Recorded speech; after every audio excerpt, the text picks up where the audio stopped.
ACCUSTATS Video Productions proudly presents MPBA World Class 9-Ball. Well, it looks like there's only four remaining players left in the tournament. It started with 72 players. Now there are 4 remaining.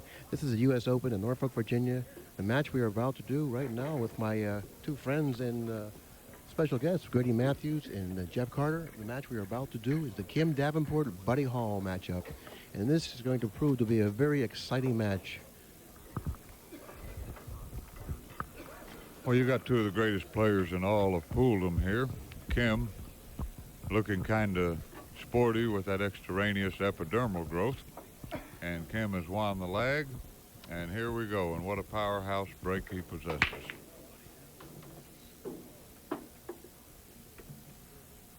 Okay, Kim Davenport has one of the most explosive breaks in the world today, which makes him one of the most explosive players in the world.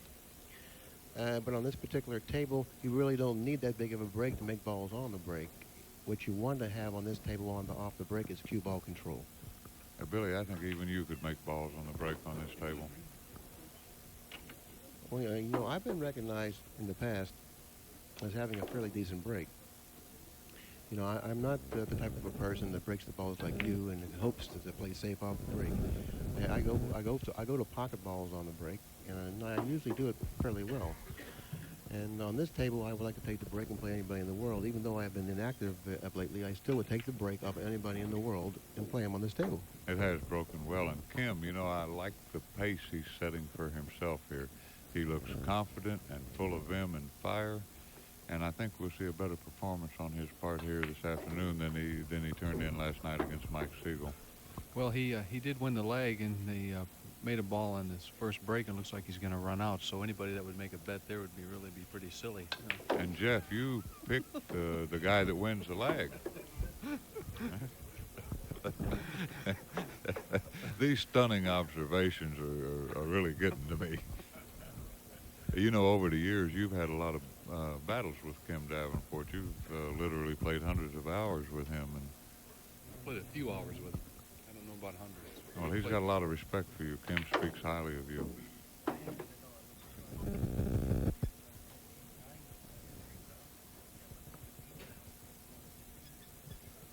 Yeah, I was there too. Kim, not a studier. He won't take all day. He decides what he wants to do in pretty quick fashion.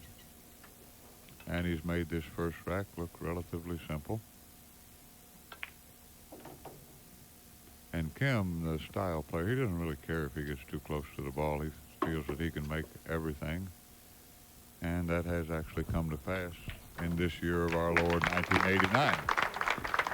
Okay, Jeff mentioned in prior matches that he would like to have the player that wins the lag to win the match. Well, Kim Davenport won the lag in this particular match, broke the balls, pocketed the ball on the break, successfully running the remaining balls on the table, and takes a 1-0 lead in this match. Do you think we're going to see Kim subject to the rack to the same scrutiny that Alan Hopkins did? Well, if I was Kim, I certainly would. Not to say anything is wrong with the way Buddy's racking the balls, but this is getting pretty close to the end, and in order to protect yourself and assure yourself a chance to play for the trophy, I would pay particularly close attention to just about everything, including my own play at the table. The way the balls are racked, my decisions at the table. He has to be aware of everything right now. And that's one of the reasons why he's out there, because he is a person that is very aware. Yeah, and trophies, I've got a showcase full of them and a bank account in the 3 figures.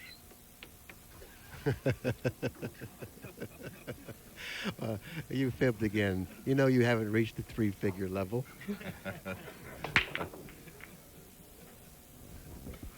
He hasn't made anything on the break. No, he hasn't, and it looks like the 1 and the 1 and 9 are like lined up directly into the side pocket. The 9 ball is hanging in the side pocket. It looks like he's got a shot in this combination. Yeah, and you know, while we're talking about that, that's another thing about 9 ball I don't care about. If you're playing 1 pocket, straight pool, snooker, bank pool, everything that you get is credited towards your score. In 9 ball, you can pocket 9 very difficult shots, and your opponent can shoot the 1 into the 9, and suddenly you got a 1 apiece score. We certainly do, and that's exactly what just happened. At the end of game number 2, this match is tied up at 1 game apiece. And Kim's omission in checking the rack could prove costly. Well, he did check the rack. He did check the rack not once but twice. Well, he glanced at it scathingly from long distance and went down to the other end of the table to break the ball. Certainly not the kind of type of scrutiny required in this day and age. Well, when he broke the balls there, I think he hit them just a little bit too hard because on these tables, the key on this table particularly is that the right speed when you break the balls. If you try to hit them too hard, you're going to change the way they're reacting. And with a medium speed, the corner ball, this seems to be going right in the hole. Well, I like to bring out one point of interest here. Before they played this particular match, Barry Berman, Pat Fleming, and also the players gathered around the table and they decided at that time that they would rack the balls a little differently on this table, considering how easily balls have been pocketed off the break. And I think they've changed the location of where they're racking the balls now. I think that's the reason why we haven't seen balls being pocketed on the break with the regularity as we've seen them in past matches. That was a very nice shot. Well, I don't think they should do that. I think that that's a piece of tournament equipment open to all the players who entered in this star-studded event, and changing the way the balls break is, in fact, changing in midstream the condition of the equipment. Well, I agree in a sense, but if all the players concerned approve of it, I don't think there's anything wrong with doing it. Well, it's certainly unprecedented. I've never seen this happen before where they agree to, they move the rack up above the spot.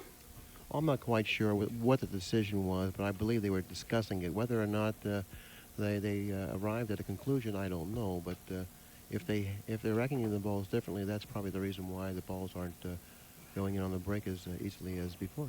Well, one of the knowledgeable lookers-on said that they did, in fact, move the spot up 2 or 3 inches. Well, it was either that or split the bottom 2 balls. Okay, well, Buddy Hall banked a 3-ball cross side. It was an excellent shot. Now he has to pocket the combination. Now, position on this shot, well, I thought he might have a little more of a problem with the position, but obviously I was wrong. Well, I like to watch the utter consternation on players' faces as their opponents repeatedly fly the corner balls in and get straight in on the one. That's a little bit of Americana and torture that pool offers. Notice how he shot that particular shot. He had to stretch and shoot the 4-ball. And when a player stretches that far over the table, his field diminishes slightly, and also the accuracy of the shot. And that's why Buddy Hall finds himself a little bit out of line on the 5-ball. Getting back to the break, when the corner ball does go in the hole, why do you suppose that it does go straight in the hole when the kiss is actually lined up for the side rail? Grady, do you have any comments on I that? think Why it that kind happens? of forces through the ball, Jeff. I really do. Well, I have a theory on it, and what I think is that that the ball just below the corner ball has a tendency to move before the corner ball does, and it comes out a little bit, and then the corner ball kisses off that second ball, because it's physically impossible if you were to just line those 2 balls up and hit it that hard and make the object ball go straight in the hole. And I have tried it with just racking 4 balls in a diamond shape.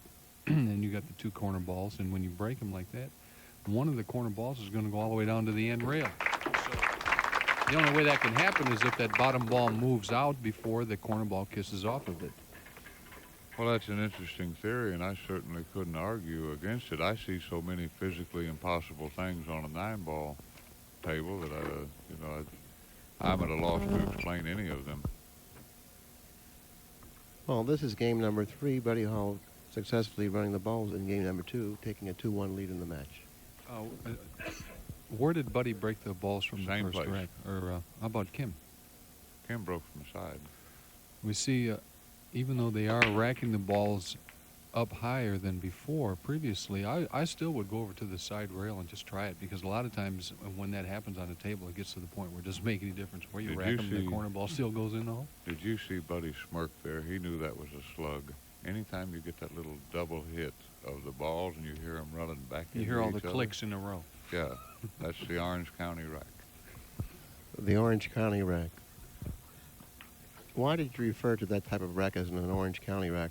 Well, when Keith, in an artificially stimulated stupor, gave all those pretty doggone good players a 5 in the break in Orange County and defeated them, he had to produce a lot of slugs. They couldn't make balls on the break, or they'd rob Keith like that. They'd break the balls. Keith would be straight in on the one and just run out. Yes, I was often wondering how he was able to give away the types of spots that he was, and that's quite explains it. I think he can see the edge of this ball. I don't think he can hit enough of it to make it. I think we're going to see a one-rail safety here.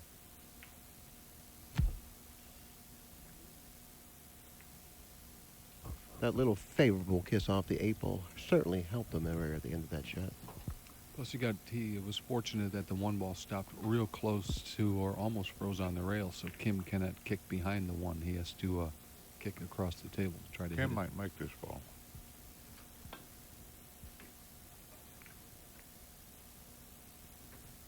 Well, he made a very nice attempt, I might add, of even hitting the ball. And Well, what he did there is in practice very hard to do. He hit the one going in so thinly that the cue ball, which had English on it, after hitting the one, it hit the rail and then hit the one again, not achieving quite the desired results. once again, you see Buddy Hall stretching over a shot, and when you stretch over the table, you know, like I said before, your accuracy diminishes, and also your feel and touch. Well, he had the stretch factor and also the belly hook problem. Well, that is another factor with the belly that he's been carrying around. It's awful hard to stretch with that type of midsection. Kim seems to be a little unnerved about the people walking in front of his shot when he's shooting. I don't blame him. I think that has a tendency to be distracting. One thing that's even worse than that is when people walk up to the table and then they see you're getting ready to shoot and they'll freeze right in your line of sight. So it would be better off if they just keep walking. But most people, they don't realize that. Then they'll stop, and then that's really distracting. Yeah, I know. When I'm losing, a guy can rattle a newspaper 300 yards off, and he sharks me effectively. Isn't that the truth? I mean, when you're losing, you just fabricate ways of why you've missed balls, and you know. And don't forget the Freddie theory. Freddie out of Chicago, he believes that if his opponent is not set to shark, by all means give him a few extra seconds. And it appears that Kim Davenport has played himself out of position from the 3 to the 4. Now he's looking to see if the 4 will kiss it off the 5 into the side pocket. He had a touchy position shot there anyway. Can he hit the 4? No, I believe he has to go be underneath the 4 or behind the 4 and try to kick it. Well, he wants to hit the bottom side of it, if that's the case, and have the cue ball come back between the 6 and 7 for He a may reasonably scratch. good prospect. He may of scratch hitting it safe. if he hits that side of the ball. He could, but I don't think so. This is not the angle to scratch. Cue ball should go to the right-hand lower side rail.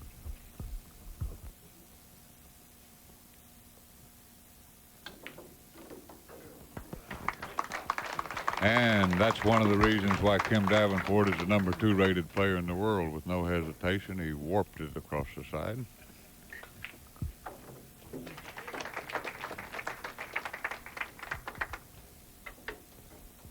I like the way Kim strikes these long, hard shots. This is not an easy shot. Yeah, he definitely hits shots like that with authority. And it appears that he's gotten a little bit on the upper side of the 6 ball, and he has to do something with the cue ball. He might even brush the 9 coming down table. He's gotten a little bit out of line. The angle he has is a little awkward. I think he's going to go above the 9 with right-hand English and just accept a little more severe cut on the 7. I feel he's going to go into the 9 and hopefully carry him off the 9 and go down table. Why would he go into the 9 here? Because I believe that's the way the ball's laying. Well, he went around the 9. Like he chose your shot, and the angle suggested that he do so. And again, the lightness of that cue ball, a telling factor. With a cue ball that's weighted the same as the object balls, he would have gotten a little lower on that shot. But most importantly, he elected to shoot the shot the way he did, and he made sure that he stroked the ball so he could get the results that he ended up with. And certainly Kim Davenport has a style all his own. I agree, Grady, and I think shot making is his I like forte. that. Jeff, I didn't mean to interrupt you. I love it. I like the guys that rip the heart out of the pocket when they shoot that 9 in. That's the way Cornbread used to shoot them. About every 100 shots or so, the 9 would jump back out on the table. But that was inconsequential to the fear, the awe, the respect, the consternation that he produced in his opponents. Yeah, that's exactly right. You like the sound of the pocket, you know. I mean, it kind of like pumps you up when you're playing a little bit. You know, you Oh, hit that balls into the telltale pocket. whump has a sound all its own. You remember the ball return tables where you got that beautiful sound when the ball started to go into that return? Well, that sound suggests that you pocketed the ball, and now you heard it rolling down the table, which gives you a feeling of security. Well, if you're a fast player like a Kim Davenport and Earl Strickland, or I'm a fast player for that matter, you can actually get to the next shot and shoot it while you're still listening to the ball come down the return. And how do you feel when you hear that ball coming down the return? How do you feel? Well, I feel great. I know that it's still my shot. And Kim looking up here at the booth, wondering undoubtedly what ridiculous comments we might be emitting. Well, he's patiently waiting for Eva Mataya on the next table to shoot her shot, and so he now can get in line for his. Well, Grady, you just gave away one of your secrets there, because if I ever play you, it's going to be on a ball return table where the balls keep getting hung up. Very good, Jeff. That certainly was very profound in dealing with the way to beat Grady. You don't need any little tricks like that. I'm a lot easier to beat than a Kim Davenport. I'm no threat to ever make a long, hard shot. Your modesty becomes you. It's exceeded only by my abundance of hair. And again, I like the That's way true. I like That's the way true. Kim is approaching this game. He looks like all offense, and that's a Kim Davenport I like. You know, Kim has learned to be a pretty doggone good safety player, but deep down in his heart, I think he despises safety. Well, I think he wants to shoot at everything. He ran into the 9 there. He wanted to miss the 9 and come out for the 5. Unfortunately, he ran into the 9. Now he has to take his time and make sure he pockets this 5 ball, which is quite difficult. Not an easy shot. The 9's interfering slightly with his bridge. Well, he hit that ball really good. Real nice touch on that. I think you could have went. That was really the only way you could have went on that. The speed for the shot was to actually shoot it and come around the table, but the 7 and the 8 were blocking his angle, so he shot it slow.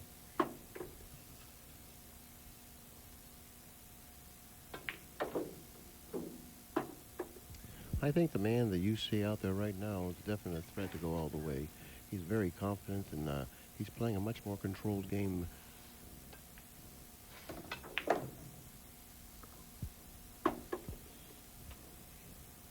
Okay, he didn't get the angle to slam dunk this one, so he'll just cinch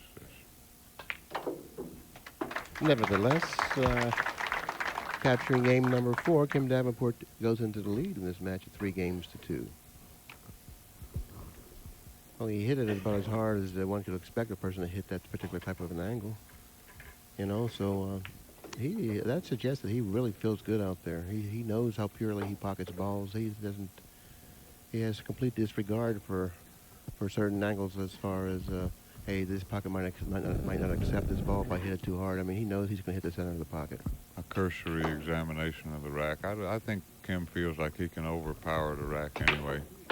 Okay, now he's just too pumped up. This is what he was guilty of in the past.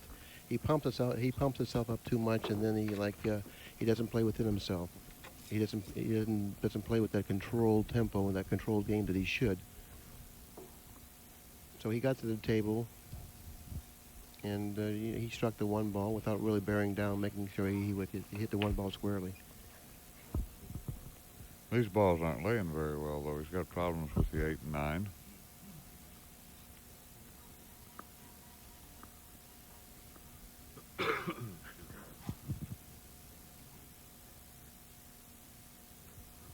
Oh, a valid point made by Martin, one of our knowledgeable friends. With the spot having been moved up 2 or 3 inches, it changes the angle and the severity of the shot.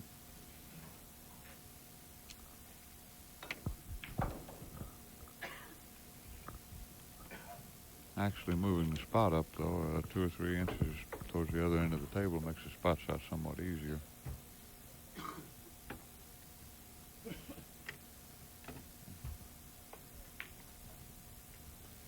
Jeff, maybe you could offer some insight as to why a spot shot for these great professionals seems to be much more difficult than it should be.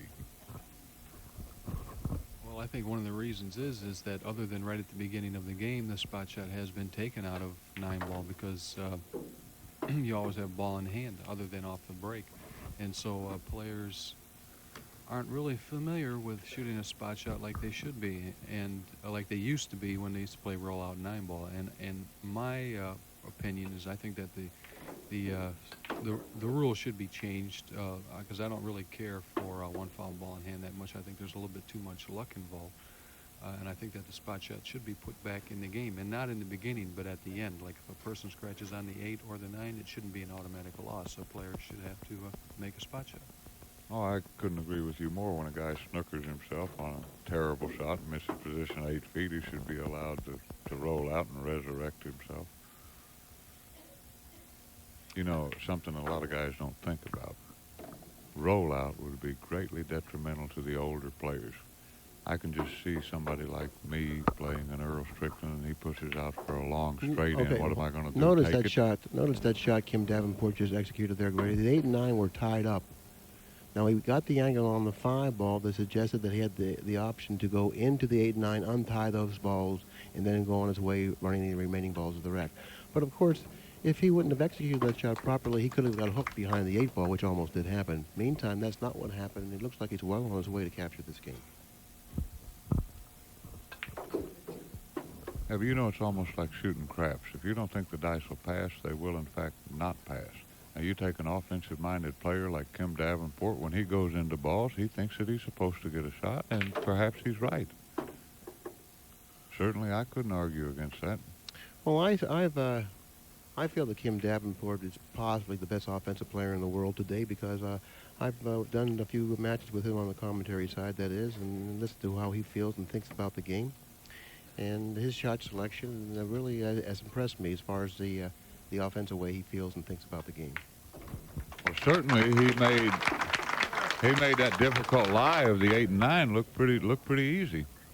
That's exactly right, and he understood that there was a possibility of him getting in trouble if he went into the 8 and the 9, but he really overstroked the 5, making sure that he cleared the 8 and 9 if in fact he ran into them, and that's exactly what he wanted to do. Open up the balls, and then after hitting the balls, spread them.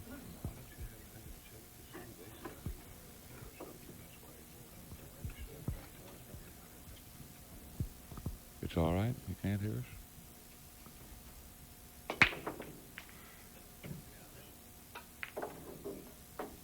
Well, it looks like since they moved the spot, it certainly has stopped the balls from going in on the break.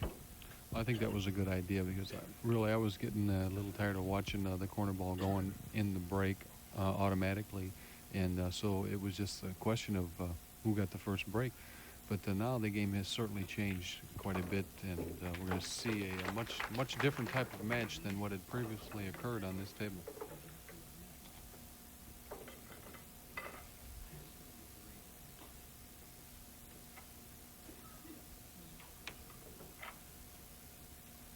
He doesn't have a whole lot here. I don't think he's got a decent combination. He's got a variety of safety selections.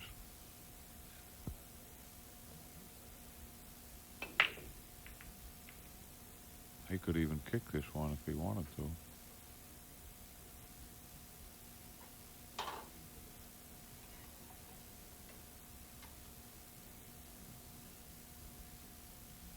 What do you think he's going to do with this shot, Jeff? I think he's going to kick behind it and try to stick the cue ball right there, or maybe, well, he's going to roll out here. Well, he could have kicked behind it, but I think if he kicked behind it, the cue ball would have went into the 7 and the 6, and the 1 ball would have went down table with the possibility of hooking him behind the 8 too, and the cue ball might have went into the 7 and 6 there.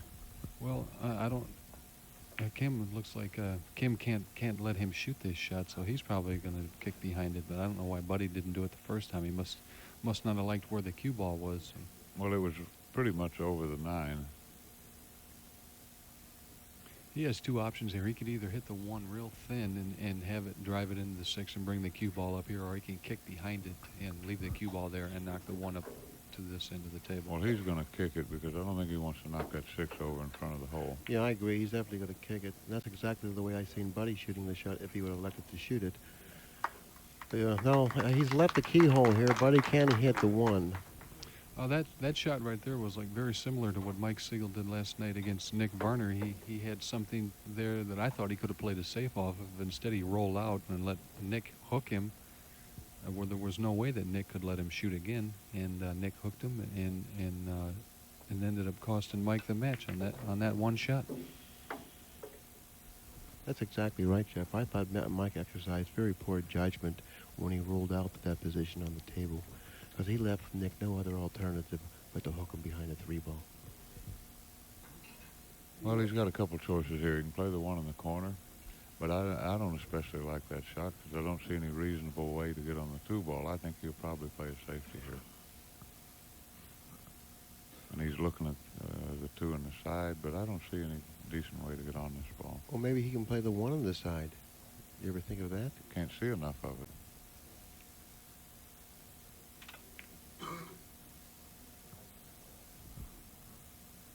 He's looking at going back and forth across the table if he shot at it, but He's going to come up short. He tried to get the cue ball back into the 2 and 8 and hook him that way, but he came up short. Well, he still didn't leave Buddy anything. Now, what it now depends on is if Buddy can play a good safe against Kim, because that's all he's looking to do really here is play a safe. So he might try to either hit the 1 thin, knock it into the 7, either that or bank the 1 back up and pull the cue ball over to the 7, maybe with a little low left, and then spin down underneath the 6. we may see him play the 7 here too, Jeff, with a little center ball and right-hand English. I don't think we're going to see that, Grady, because he has to control the 1 ball to do that. The shot I like is cutting the 1 ball very thinly on the right-hand side, hoping to get Kim behind a 2-8 or something down here. I like that shot. He really doesn't have really that much to work with this particular shot. Well, the problem is if he hits it that thinly, it's hard to miss the 2 and 8. If he hits it thick enough to miss the 2 and 8. Now that's the shot I like there. Maybe he can get behind the 2 and 8 here. Well, almost, but that was the probably the best shot right there. Almost. He had to go into the 2 and 8. Now it looks to me like Kim here, what he's going to do here, he might be able to cut the 1 thin and hit underneath the 7, kissing off the 7 and going in the hole if there's enough room. Looks like he's definitely got something offensive in mind. Oh, he's going real first, 1 off the 6 into the 7, or that way. He's such a great offensive-minded player, and that's certainly an indication of the way the man thinks. Well, he made a great shot there. He realized that the safety was real tough. He had only the 8 to get behind. If he thinned the 1 and came 2 rails back down the table, he might as well shoot at something, and he made a great effort. Now you're going to see him really hit this at warp speed, as Grady refers to certain shots at warp speed, to try to go between the 2 and the 4. Well, he didn't hit that at warp speed. He stroked that. Now, the old Kim would have hit that at warp speed. He hit that with a measured control that's worthy of emulation.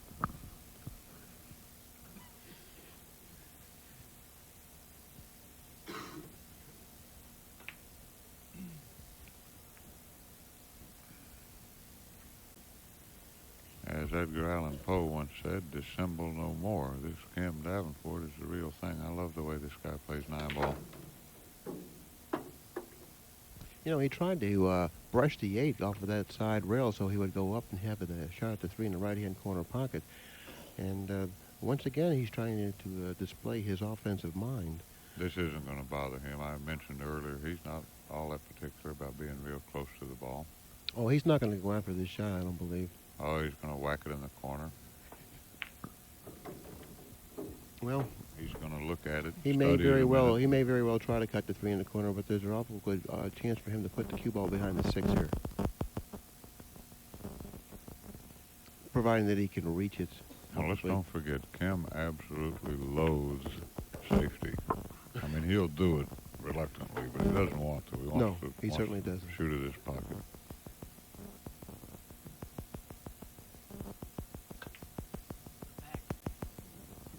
In fact, Kim loathes safety to the extent that you do long sentences. Well, then let's take a look at that shot he just shot. It may have been a nifty shot in itself. He possibly could have played that by overcutting the 3-ball. Where could it have possibly gone? He might have had a half a pocket on the 3-ball and said to himself, if I miss this and happen to contact the 6, I've got an excellent chance for a safety. Now, what do you think Buddy's going to do with this? He's not in an easy spot here. And Buddy's going to have to hope, actually Well, he after he must hits be this ball. snookered here. Well, he did a very, very good job of what he had to do. He didn't have much to work with, and I think he came out smelling like a rose.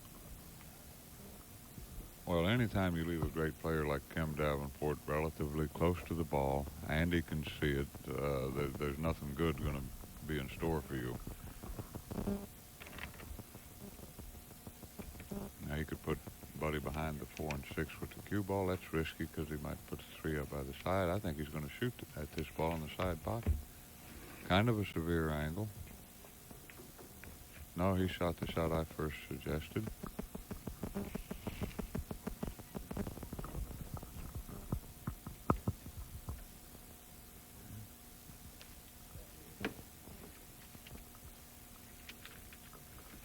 And Kim is playing a pretty common sense match here so far. Well, like I said before, he's playing a much more controlled game, and that's what I think he needed. He was lacking that in his game last year, or even as close as maybe 6 or 7 months ago. He's developed a much better controlled game, and that's what I believe he's a definite threat to go all the way here. Well, Buddy would very much like to win this game and get it to where it's only a 1-game deficit. Well, to use a Grady phrase, his maturity is manifesting itself in his play. Well stated, as always.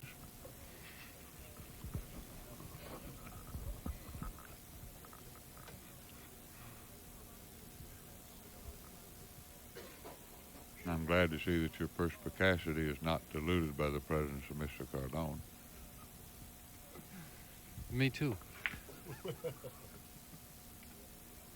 Uh-oh, that leaked. It leaked out. Well, Billy Cardone sitting next to me is eating a tuna fish and ketchup sandwich. Billy, do you have anything to say in your defense? Well, I thought it was a little bit better than that hamburger he was eating with peanut butter on it.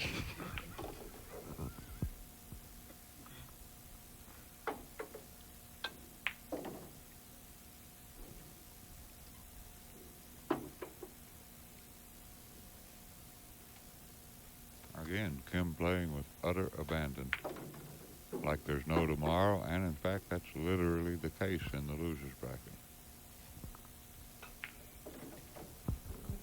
The loser is relegated to the bar for storytelling, while the winner advances.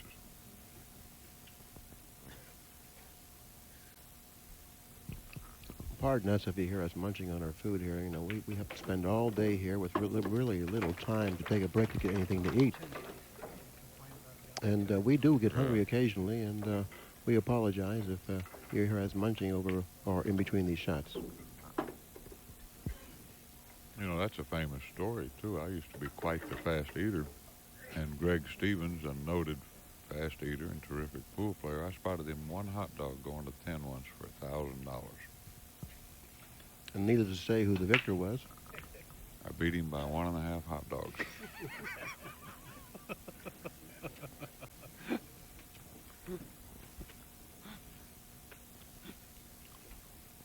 And that'll also be told in the upcoming book about my life, entitled How to Survive Without Ever Really Pocketing a Ball.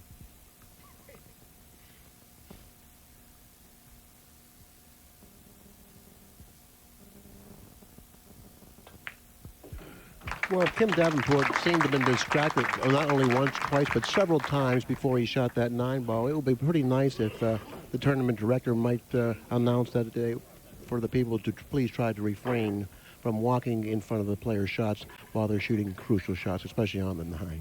Well, Kim Davenport has virtually inspired silence in this awestruck audience with his virtuoso performance in this match. Kim has played flawlessly.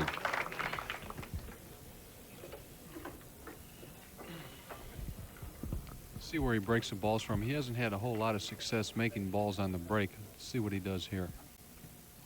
Well, he changed sides.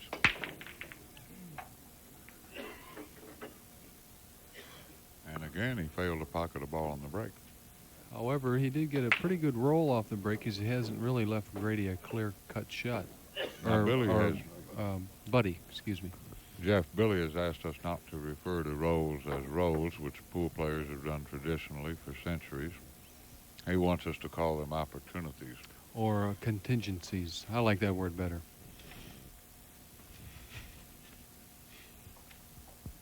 I'm still trying to figure out how I can use the word contingency in a sentence, though.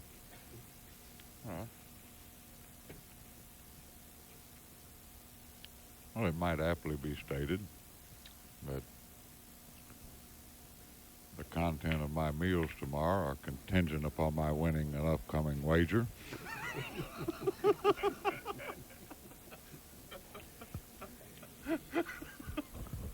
But that doesn't seem to bother you, because I've so often seen you at the White Castles really enjoying yourself.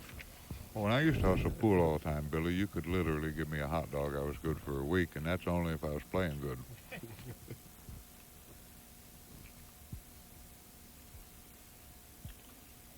And you, ever reluctant to pick up a check. Yeah, I'm certainly guilty of that. Yeah, that's one thing you can accuse me of. That's really, that's really close, you know. Billy, try not to talk with your mouth full, please. I was just overwhelmed by that statement that he made, ever so reluctantly to pick up a check. If I was giving back all the money that I spent in picking up checks, I would never have to gamble again. Well, that's very generous of you. You do, in fact, pick up the check after you beat a guy out of a few thousand. You buy him one meal.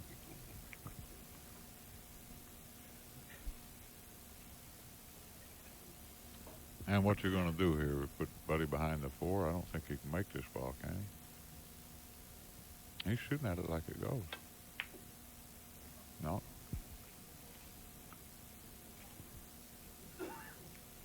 Once again, Kim puts Buddy in check. Buddy has to worry about just not only trying to hit the 3-ball here, but to keep from selling out. Well, we may see Buddy's buddy here forthwith, as Buddy has so affectionately coined his new jump cue.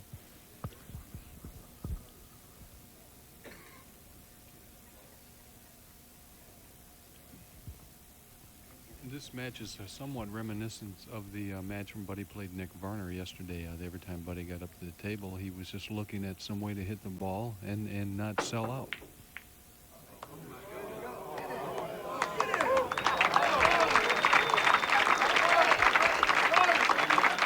Well, he made an excellent shot there just to hit the 3, and then to make the 9 was a bonus for him. You know, I noticed one thing. While the 9-ball was on its way up toward that corner pocket, Kim Davenport leaped out of his chair, grabbed the rack before the 9-ball had reached the middle table, saying that I know it's going in, I'm ready to rack the ball, so what, break the balls, let's deal with it from here. Well, I know how he feels there. He made a good shot and it cost him the game. That's a sickening feeling and ever indicative of this putrid game. Well, I don't think that's a fair assessment of this game, Grady. And from Well, I if like you to see a continue to guy make win the remarks game when about he makes a the good shot. game like that, you know, I mean, we're going to see less and less of you up here in the booth. Well, no, it's not anything against Buddy. Buddy's one of the greatest players that ever lived. No, I was referring to the way you feel about the game, this putrid game you said. Well, I'm being charitable in that particular description. Actually, the descriptive power of the written word is not sufficient for me to say what I feel about 9-ball. Well, Grady, when I stop and think about the rules of playing 9-ball compared to all other pool games, they're like contradictory to what pool is all about.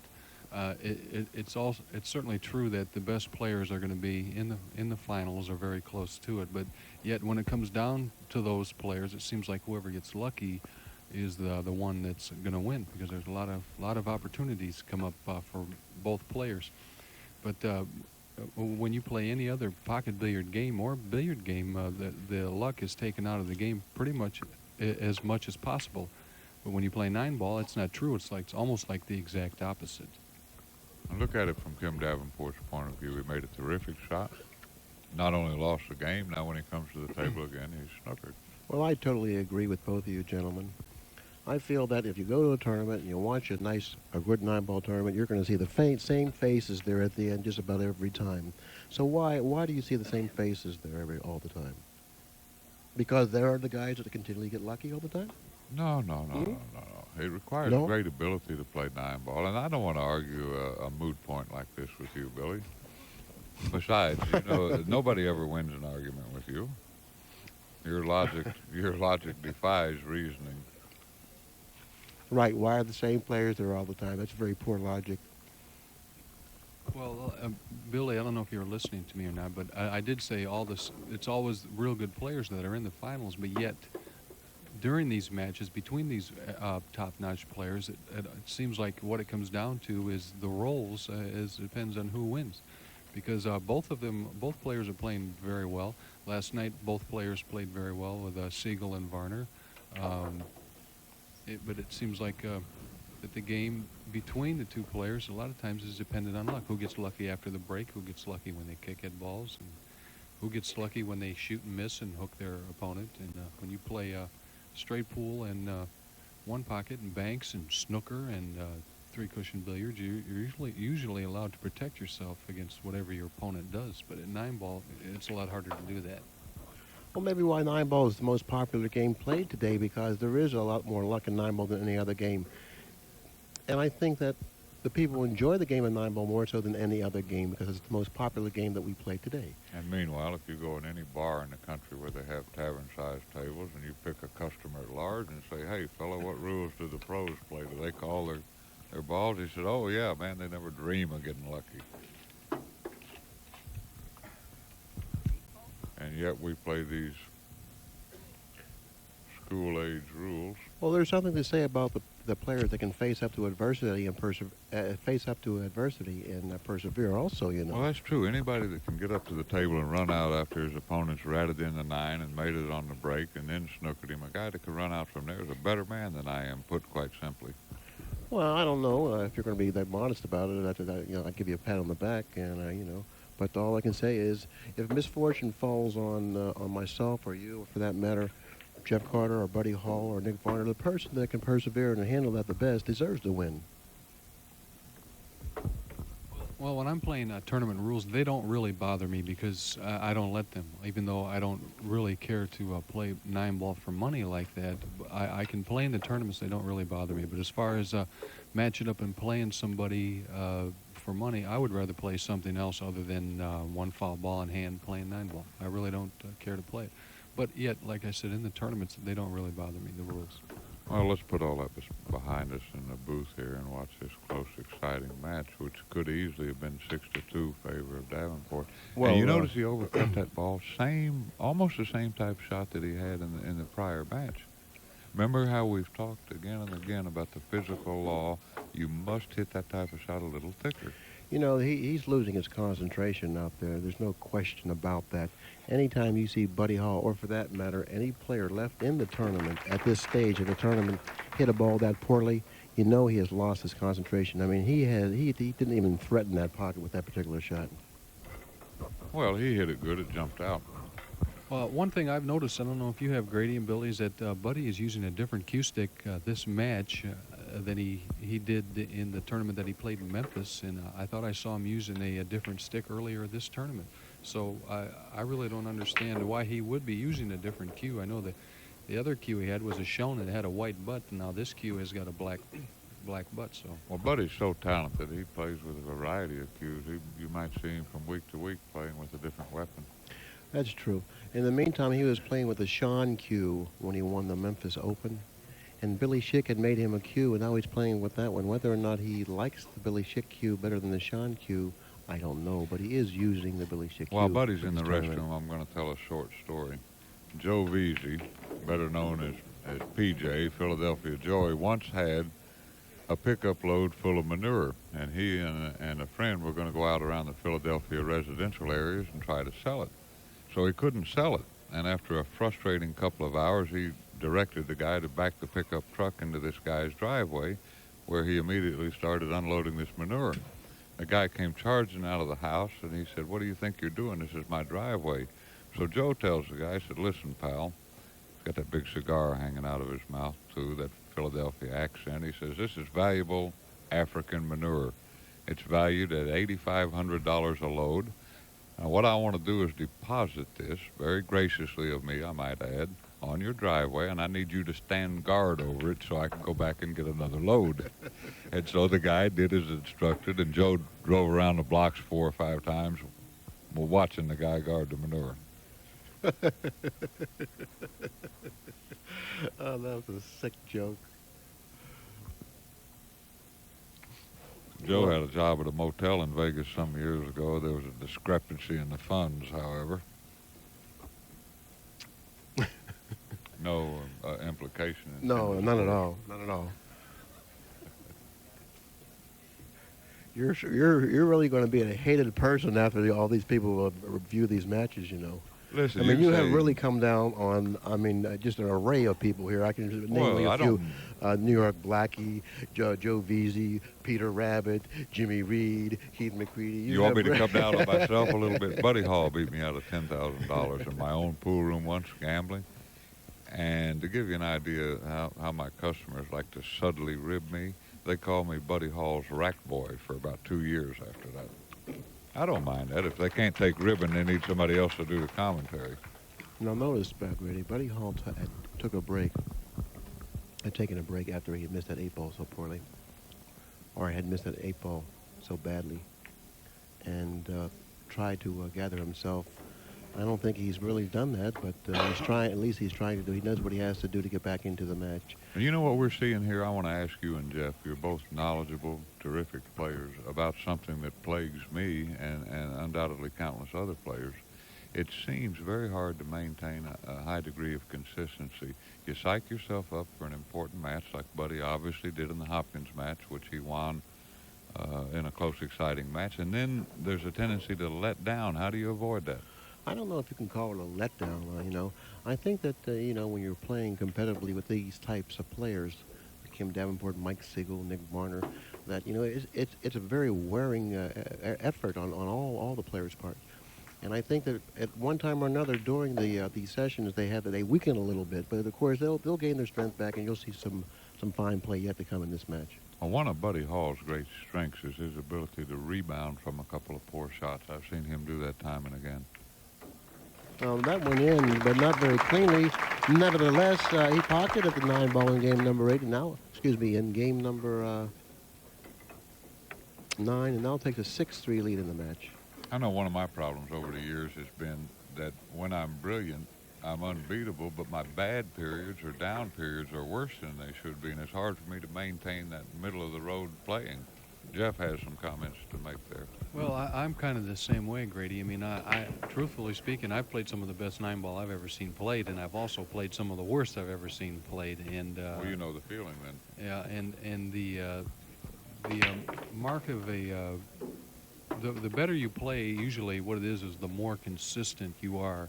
And I constantly hear remarks from players that just started playing. They said, "Man, I played real good one day, then the next day I go in the pool room and I can't make a ball." He says, "Did it ever happen to you?" And I said, "Yeah, it happens to me, but not as frequent as you." I said, "But that's part of getting better." I said, "The better you get, the more consistent you are." And I would have to say that in the course of these matches over the time of the tournament, that usually physical conditioning has got a lot to do with it, because if you have a healthy body, you have a healthy mind. And if you're not in top-notch physical condition, it's going to make it harder for you to play good pool all the way through a tournament. You're right. Mentally preparing yourself and physically preparing yourself are often the telling points. And Kim, as we were speaking, broke the ball, stopped the cue ball directly in the middle of the table, and I think he may have drawn even more confidence than he's already displayed by the fact that he got an additional opportunity last game that he did not expect. That's true. And also that he's achieved one thing that that either player has done successfully in this match is pocketing balls on the break. Simply because they have moved the spot up a little bit, it's created a little bit of a problem for each player when they're breaking the balls. But Kim has pocketed the ball on the break, obtaining a shot on the one, and now looks like he's going to run out in the 10th game. Oftentimes in one of these matches between two great players, the player who solves the break riddle first ultimately wins the match, and it looks like Kim has found the best place. I agree with that, Grady. Another thing that I've noticed, and I'm sure both of you guys have too, is that Buddy is really not playing good at all right now. He's playing very poorly. He's had numerous opportunities at the table, and he hasn't ran out. And I noticed that starting about 2/3 of the way through his last match with Alan Hopkins. And so neither one of them, Alan or Kim, have really been devastating against him enough to keep him in his chair. I mean, he's getting plenty of shots, and so it's not like he hasn't had a chance, but yet he's not playing that well. And I think the question has to be now is why, because nothing has really happened to him to make him play bad. No, he missed two very makeable shots on the 8-ball last rack, and it looked to me like he shot a little faster than his customary Buddy Hall style.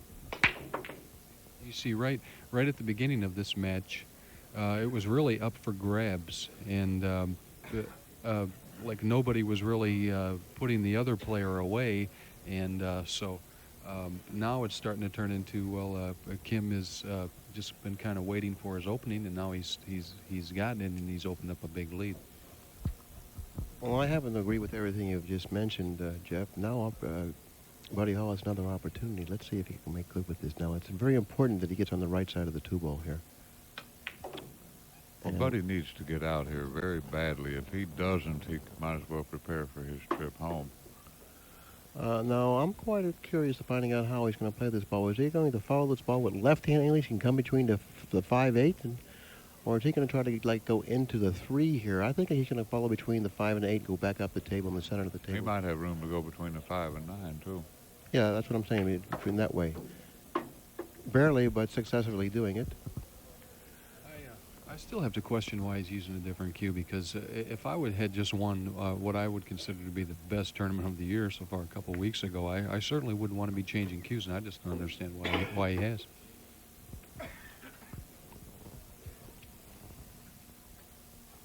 Well, maybe he has a certain amount of loyalty to Billy Schick. Since Billy Schick made him that cue, maybe he felt that he needed to play with it, you know. Well, he and Billy Schick are kind of a heartwarming human interest story. They go back a lot of years. They're bosom buddies from Shreveport. And Billy does make a fine cue. He's kind of a cult figure in cue making, not all that well known. What would you say Billy makes, a half dozen cues a year? I don't know, Grady, but I think that he's playing with that Billy Schick cue because he's just showing him the loyalty that he has for the man.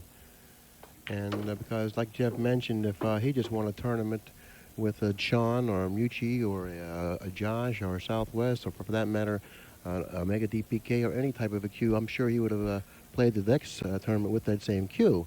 But all of a sudden, we see Buddy Hall playing this tournament with a Billy Schick cue. So therefore, that tells me that he has loyalty for the man.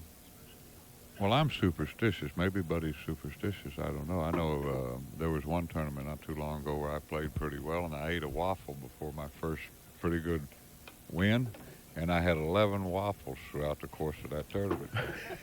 And then you proceeded to be waffled out, right? That's right. That was an old-time saying Harry the Horse used to say. He said, I waffled him. No, but seriously, I had waffles for breakfast, lunch, dinner, snacks. Okay, this is game number 11. If Buddy Hall pockets the 9-ball, which I don't see any problem in it, we'll cut into that lead and feel trailing only 7 games to 4 now.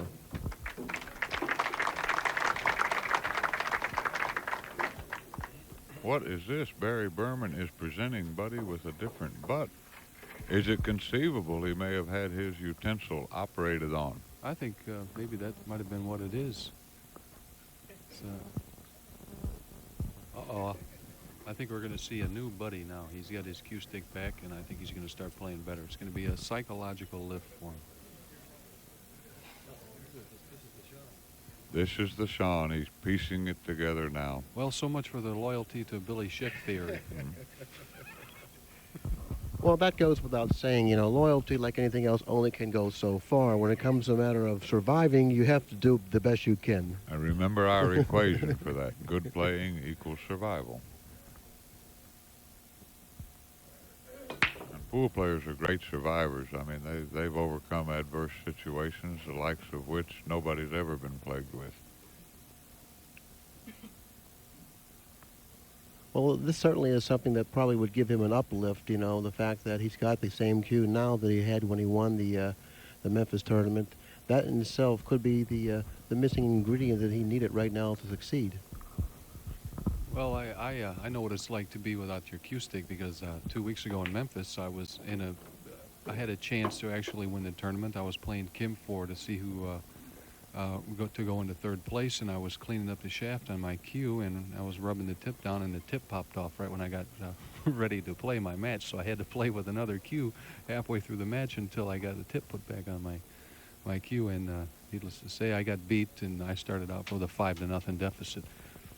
Well, I think all of us feel pretty strongly about our cues. I know, speaking personally, I'd rather let you borrow my money or my car or my wife than I would my cue. Well, Grady, I might take you up on that sometime. There was a famous road trip. This just takes a second to tell. Some years ago, with this pool player and a backer and the pool player's wife all went on a trip. And when the trip was over, the backer ended up with the pool player's wife. But what everybody didn't know is that's the way the player planned it. Okay, let's get back to this match now. Okay, Kim Davenport has played position extremely poorly considering how well he's been playing here. He's got totally on the wrong side of the 3 ball. Now he finds himself having to go into the 7. And I don't think he can hit this ball easy enough to stay around for the 4. So therefore, he has really played himself out of line. The score in the match at this time is Kim Davenport 7 and Buddy Hall 4. And well, he had problems with the 8 ball. He didn't want to go back and get snookered by the 8. I think we'll see him study this a minute and end up banking the 3 across the side. I don't know what he's going to do with it, but I know the one thing, he doesn't like his position very much. Oh, he cut it straight in the side. Great shot. But position is a little to be admired. Well, a long-distance combination with a big ball, 9 ball, about a 1/4 of an inch off the rail shouldn't present a big problem for Kim. He's got a couple of choices. I don't know if he can hit the 4 thickly enough to play the billiard. Well, he might be able to with the light cue ball there. You know how it jumps off the object ball, so he might be able to just roll the cue ball up into the 9. If I had my preferences from here, I would rather shoot the cue ball, play a billiard than a combination, because if you shoot the combination and you leave the 9 hanging in the hole, the 4 ball is going to be right next to the 9. He's looking at a safety, Jeff, I believe. Yeah, I don't blame him. I don't think that 9 ball is that easy of a shot. I certainly wouldn't want to deal with it. I'd put my concentration on cue ball right here opposed to anything else, and I think that's exactly what he's done, and he's gotten rewarded for it. I think Buddy can hit this ball. Well, if Buddy can hit this ball, he should consider himself extremely fortunate. Well, if he kicks at this ball, if he can get down underneath it, he's got a real good chance of getting a reasonably tough leave out of it, because if he hits underneath it, the cue ball is going to stay down here, and then the 4 ball is going to go up the other end of the table. I don't think he can hit the rail before the 4. What he might be able to do is knock the 4 down towards the other end rail. He might get the right speed to put Kim behind the 9 ball.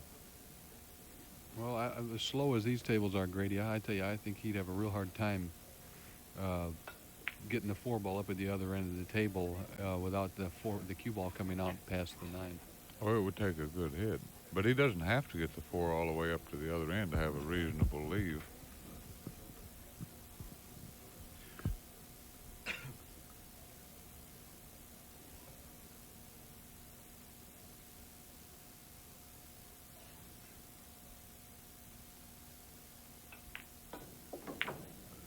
Wow, he played this ball. I mean, that's, I didn't think that was available, but obviously I was wrong. He banked the 4 ball straight back, successfully doing so, achieving position on the 5. If he pockets the 5 here, I think he'll find the answer to his problems. It was the Schick cue. Not that anything is wrong with Billy Schick's cue, but just he feels more comfortable at this time playing with that Sean. He hits that type of long rail straight back better than anybody I've ever seen. It didn't even threaten to touch a rail. I'll tell you, that was a great shot. That was just unbelievable. There's no question about it. Buddy Hall definitely has a confidence builder with that Sean cue that he's using right now. And right now, I believe he's feeling extremely good about his position. Even though he's trailing in the match 7 games to 4, he feels he legitimately now has an opportunity and a chance to get into this match. Well, if he wins this game, it'll be 7-5. Then all he's got to do is break and run out. It's 7-6. It's anybody's ball game. I've tried other cues. See, I play with the Southwest cue, and I've tried other cues because maybe my shaft might be being repaired or a tip put on my shaft, and I've played with a different butt for maybe an hour or so, and once I get my same butt back with my shaft on it, I feel so much different. I feel so much more confident, and possibly that's the way Buddy Hall feels right now. Well, what you need to play good pool, Billy, is a bazooka. No, I'm just kidding.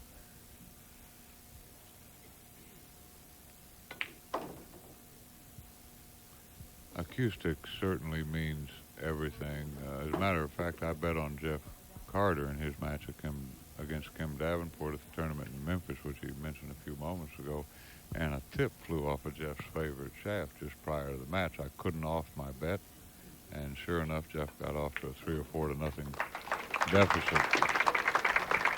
I think it'll be interesting after this match, regardless of who wins, to ask Buddy what happened or how he felt about playing with a different cue stick and then getting his stick back.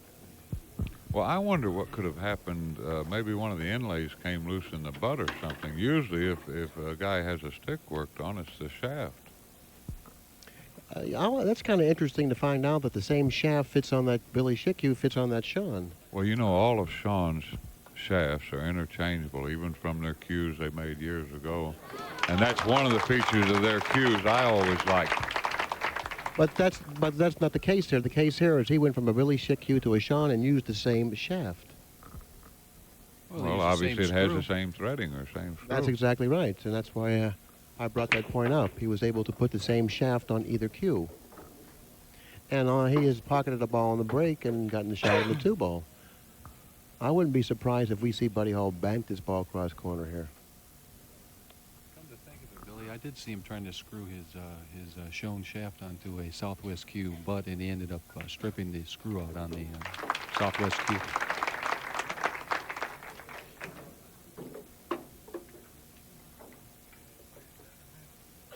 This not the easiest shot in the world. He wanted to get where he could shoot the 4 in the same pocket as the 3, but he's got a little too much angle. It's going to take a perfect hit to go on the other side of the 4. Well, let me add something to this shot, okay? If he draws this ball in between the 4 and 9, or possibly even into the 9, if he hits the 9, he should get a shot on the 4 here. He's got, if he can just hit on the left-hand side of the 9 ball, he hit it good. And he opened up the balls a little bit, too. I believe now the 5 ball can pass into the pocket by the 8, or possibly even go into the corner pocket, where the upper right-hand corner pocket. I can't see the angle that he has. The 5 ball goes in both of the upper corner pockets, possibly in the lower left-hand corner pocket. Oh, he's going to come back and play the 5 in the same pocket. You've got to be careful here, though, to get above it. Now he's got to go into the 9. I don't think he meant to do that. Well, there's nothing wrong with this. He has a fine cut on the 5. He should hit the 9 solid. He'll just draw this ball back, Grady. I don't see any problem with this shot. Yeah, well, he might have to worry about drawing the cue ball in the side pocket, but I think he's going to come off the 9 sub. Yeah, the 9 and the 7. Actually, he caught the 7 a little bit. That was a very valid point Jeff made. Had he not caught the 7, he would have come close to the side pocket. It's all academic at any rate, as the rest of the rack is relatively simple. Well, at least it should be, providing that he keeps his eye on the ball, because sometimes simple things become very complicated when you don't keep your eye on the ball.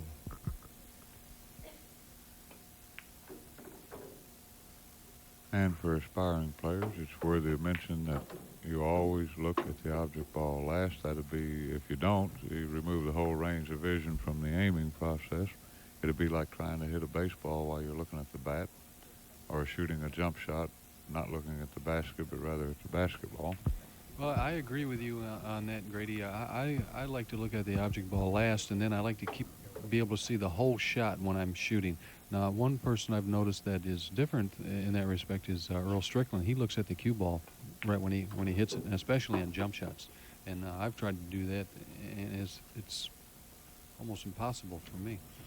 Well, I think it's a pretty delicate timing situation. You could look at the object ball. I agree with Grady last, but just an instant of a second before you go from the cue ball to the object ball, your delivery comes into play right there, and it's a real fine timing situation that you're involved with there, and if your timing is off, and your game can be off considerably. That's the end of game number 13, gentlemen. Kim Davenport leads in the match 7 games to 6, and this match is certainly getting a lot closer, and anything can happen from this point. Buddy Hall's breaking the balls, only trailing 7 games to 6. He feels very good now after running 2 consecutive racks with this cue switch.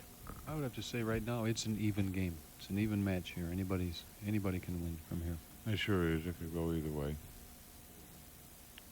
Buddy's back over to the side, too. Uh-oh, he didn't pocket anything on the break. And I noticed he hit him with more power. He broke him a little bit easier than I would have expected the last time he had the break with not very good results. This time he put some force into it. Well, I noticed that when he hit the rack, though, the balls really didn't move around. He didn't get a lot of action on that break, even though he hit him harder. No, you're right. They didn't. What's he going to do with this 3 and 4? Is he going to play the combination? I guess he'll try to see just where he gets on the deuce. Well, he can drop over to the right rail and play the 3 in the other pocket. He sure can, but that takes a good angle on the deuce. So you can't be all that selective about the position on the 2 ball. It doesn't go in many pockets. Well, I don't like the way he played that shot. But, of course, I think he now has the angle to go between the 9 and 4 and back up the table playing the 3 in the left-hand corner pocket. He's got the right angle, but this takes a pretty good hit. Well, he has to go between the 9 and the 3 here.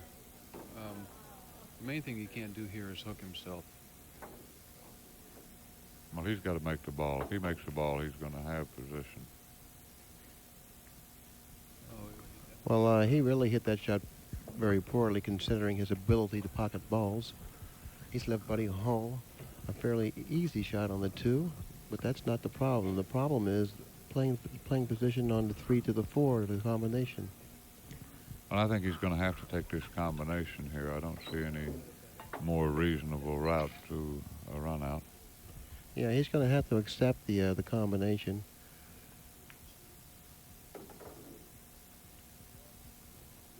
Well, I think he'd rather have what he has now than no shot at all. Well, that's for sure. Okay, this shot has to be hit with the correct speed. You don't want the cue ball to fall short. You have to have the cue ball come down toward that bottom rail after you contact the combination, assuring yourself. It looks like he's playing the 3 ball here. Not a bad shot. He plays it off for the 4. Oh, he didn't even need the 4. Well, that pocket is so big. I noticed that yesterday when Mike Siegel was playing Nick Varner, he had hit a shot very poorly toward that pocket. I thought there was no chance of it going in, and it went in quite easily. Well, I'll tell you, I think that these tables here are the easiest ones that we've played on all year, and to be able to shoot a shot like that and not even have to worry about whether there's any question of whether or not you're going to make the ball is not good. I mean, he drove the 3 ball right into the rail, and if you were playing on a table that was anywhere even remotely close to being tight, it wouldn't have took it.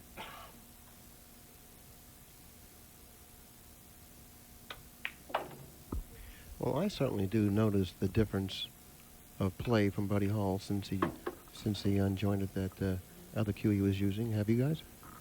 His stroke looks a lot smoother now. He is playing better, no doubt about it. Well, maybe that was the reason, Buddy, why you started playing very poorly this set, was because he was using a different cue. And it's so unfair to yourself to really realize that you're doing this through loyalty, and you're playing with the shit cue because you're a loyal friend and a factor of that cue, and now you're cheating yourself out of the opportunities that you know you have with playing with the cue you feel comfortable with. Well, many financial setbacks have occurred in the name of friendship. Or worse yet, relatives loaning money to relatives is suicidal.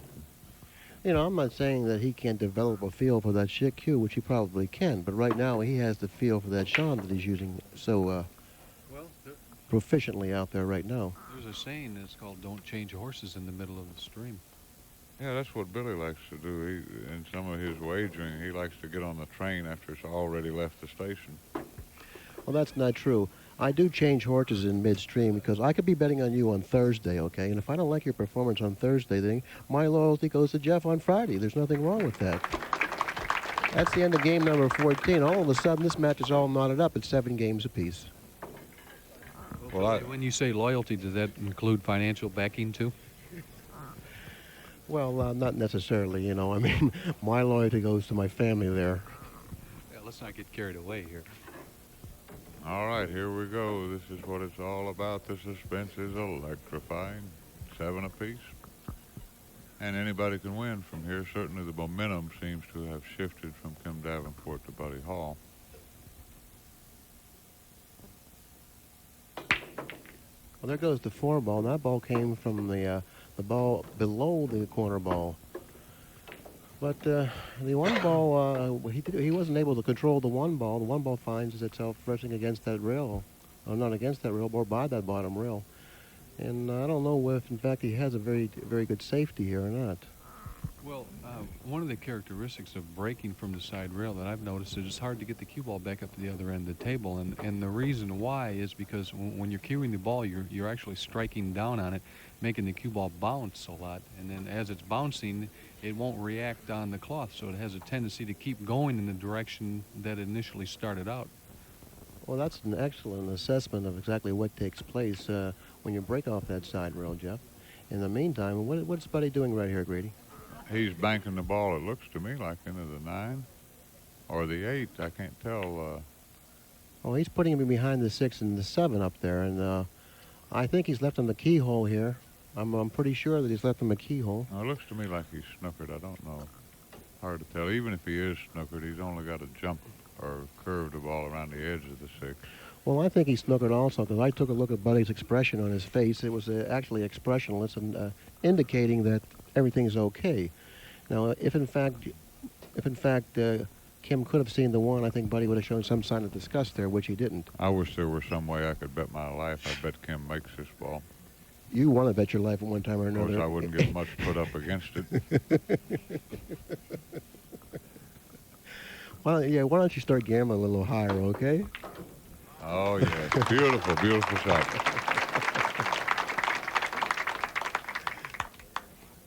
Boy, he hit that to perfect speed. Cue ball didn't go anywhere. I was actually rooting for him to make that ball, considering what was at stake for Grady. Well, considering your pulling power, and speaking about betting on me, I wish you wouldn't mention I don't want you on my team. I fired you some years ago. You're right. I'm a hard man to have betting on someone because I pull so hard from the side. I happen to get a little boisterous at times. Obstreperous. Obstreperous is a better word. Grady, just to save me the work of going to my dictionary, just precisely what does obstreperous mean? It means loud and boisterous. Thank you. Well, I know it, but today I feel somewhat grandiloquent.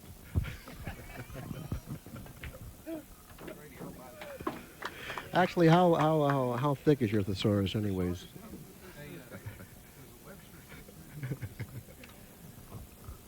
Well, in my years of traveling, I've had to borrow money from businessmen many times, and I've always felt that it pays to be able to converse with them in their own terms. I mean, it's hard to ask a guy for a few thousand when you're saying them balls and he done. Sometimes you can play too good, too, you know. Oh, that's true. You know? That's true. And then you won't get any action that way. Well, when you consider my pitiful, feverish stroke, at least I derive some solace from being able to converse reasonably in the King's English. This is game number 15. Kim Davenport, if pocketing the remaining 2 balls on the table, will take an 8-7 lead in the match. Now, you remember what we talked about a few games ago about not leaving the object ball close to a pocket? That's what happened to Buddy there. If Kim had been snookered in much the same way as he just was, and the one ball had been, say, a foot from the pocket, it would have been a much more difficult shot to make. Really, all he had to do was make sure he hit the one there, and making it was an easy task. Oh, I agree. Well, he jumped that ball with relative ease, and the ball that he was trying to go over was almost in the middle of the table, and that gives you some kind of clue as to how easy it is to jump balls on this type of cloth. Well, that's for sure, Jeff. I feel that as long as they are allowing the jump cue in modern-day pool, that they should at least put cloth on the table, which would make it a little tougher to jump balls off of. What do you think, fellas? Do you draw the line somewhere? What if somebody came in one day and he had an 88-ounce break cue and wanted to use it, and maybe he weighs 450 pounds and is able to hit the ball at 70 miles an hour instead of the accepted 28 miles an hour or so that is the level of excellence on the break that the modern-day players strive for? Well, I don't think he should be playing pool. I think he should be wrestling for the world wrestling title then. Meantime, this is game number. You see the kind of responses I evoke. I try to elicit intelligent answers to my queries, and what do I receive? This is game number 16. Kim Davenport leads in match 8 games to 7. Well, having roomed with Billy, I happen to know he is a big pro wrestling fan. Well, Keith had a 20-year-old girl in his room last night. They were discussing matters of state.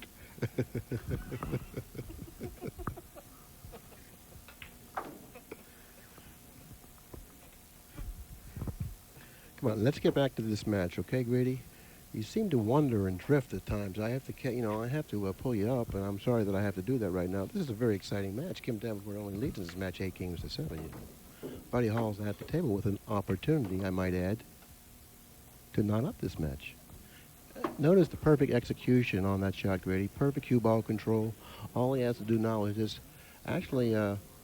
What's he going to do with the 5-ball, boys? That looks like a problem. A better question than that, what's he going to do with the 3 right now? He has a choice to make right now, you know. Well, I don't see the 3-ball as a threat here. Well, you know, if you go down the table and get the relatively straight-in angle on the 3, that's not really desirable.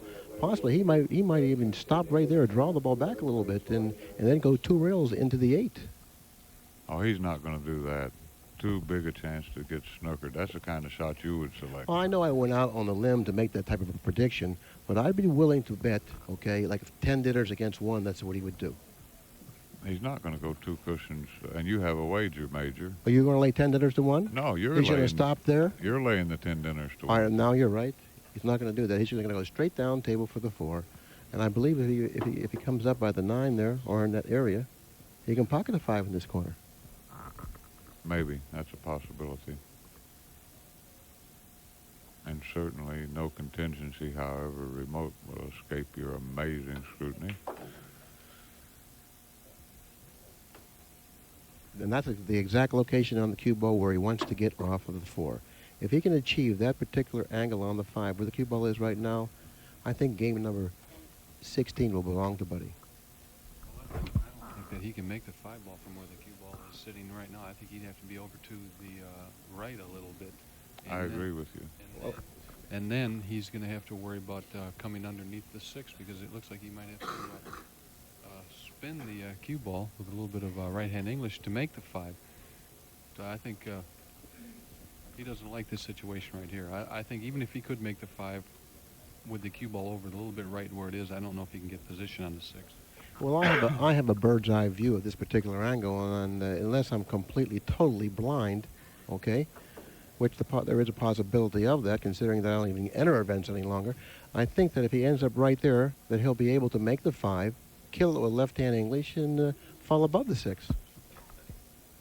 Well, it'll be interesting to see what he does here.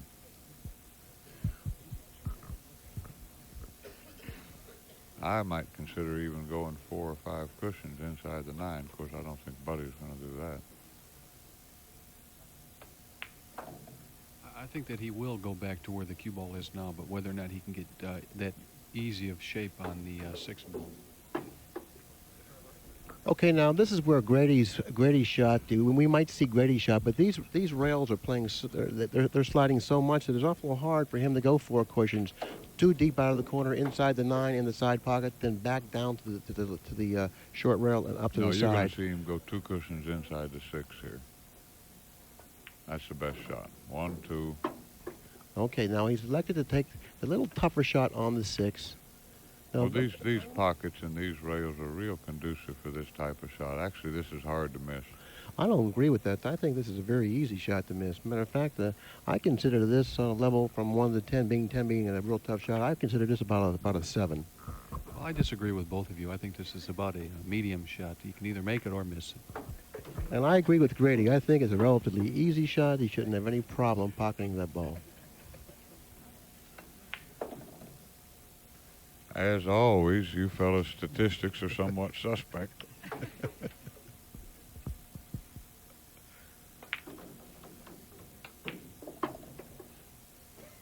This is game number 16. If Buddy Hall runs the remaining 2 balls on the table, once again, this match will be knotted up, this time at 8 games apiece.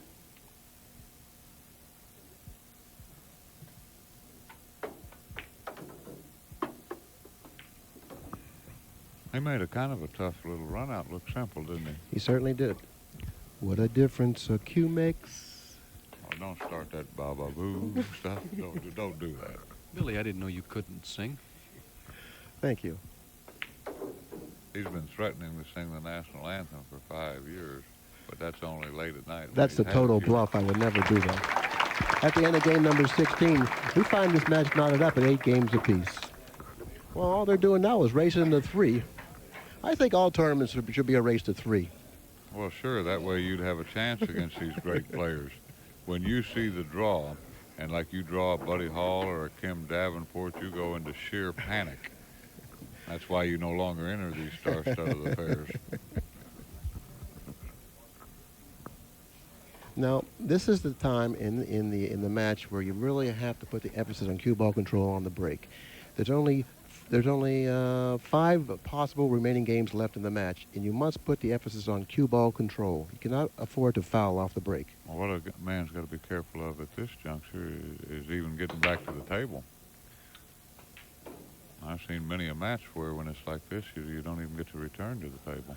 Okay, now I believe the 4 had just trickled enough in front of the 1, blocking the path of the 1 into the pocket. Now Buddy's leaning over, taking a look at it. Let's look at Buddy's face. Inscrutable as always. Well, which is an indication that the 1 does not pass the 4.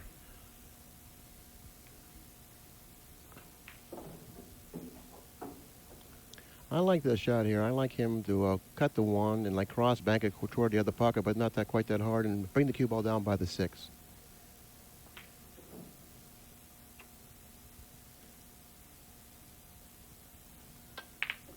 Well, he's so offensive-minded that he didn't even give my shot a thought. So, meantime, Buddy Hall's back at the table, and I believe we're going to see a safety here. Well, I think he exercised poor judgment in shooting that shot because he had an easy safe to bring the cue ball back down here. And maybe if the score was 1-1 or something, you might want to try that in the beginning of a match, but certainly not when it's 8-8 on a ball that you wouldn't want to bet that you're going to make it. That's a very, very bright observation. On the other hand, had he pocketed the 4 ball, he would have had position on the 1, ran out, and been another hero. Well, that's true also, but, you know, there are percentages that you have to deal with, especially in this juncture of the match. And I think Jeff was absolutely correct in his assessment of why that was the wrong shot. In your case, heroism does not appeal. Martyrdom is more to your liking.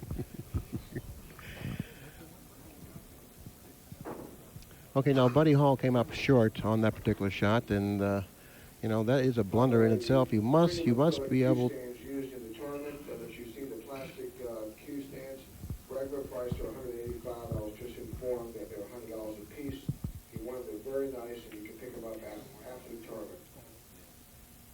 And Kim's taking a minute to take a short break and compose himself. I don't think he's happy with his last couple of attempts. Well, I agree with you. Kim has been playing a very controlled game throughout the entire course of the tournament, and that's why I credit his recent success in tournament play, because of his controlled game. he certainly didn't exercise that type of judgment when he shot that 1-4 combination. No. You watch, you're going to get your sweater in that ketchup, Grady. Another thing I think that Buddy's going to have to start doing is change the way he's breaking the balls or look at the rack, because the last 2 times he's broke the balls, there has been absolutely no movement whatsoever. It hasn't gotten any kind of action on it at all. And so he's either going to have to change his style of break, or he's going to have to check the rack a little bit closer. Our cameraman today, Pat Fleming, and Dave Shell, is it? Doing a nice job. I think his name is John. John Shell, excuse me. One of the Shell brothers. Well, I met him momentarily. Well, he's not Art Shell's brother. That you may rest assured.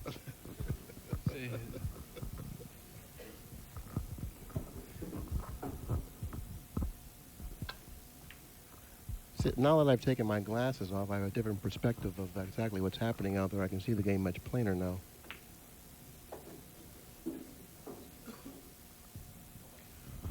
Okay, this is interesting here. Well, he's got 0 chance to get on this 2-ball here. He cannot shoot at this ball. To do so would be foolhardy.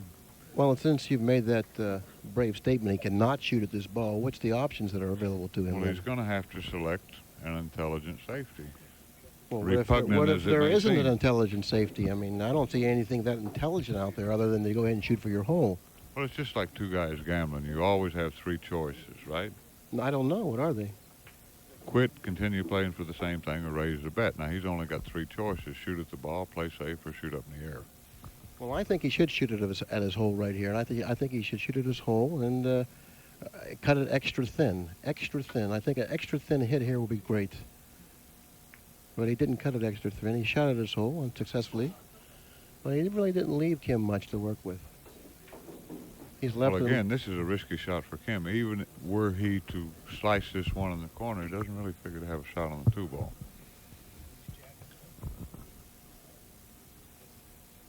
That's a disgusting feeling, to make a fairly difficult shot and get snookered, too. I don't think we're going to see him do something foolish here. You know, I don't see how many options Kim has here. He don't have very many options available to him. You know, I can see some really... Now, some of our illustrious peers elect on this type of shot to hit it as hard as they can and let the cue ball fly into balls, and they're optimistic that they'll get a shot on the next ball. would you care to name a few of those? Well, Earl Strickland? I don't Keith want to Grady? be open to slander. I don't. He's got rewarded for that excellent shot he displayed down here. That's, Well, Graybeard said to himself, "My gosh, you made a heck of a good shot. You deserve a shot."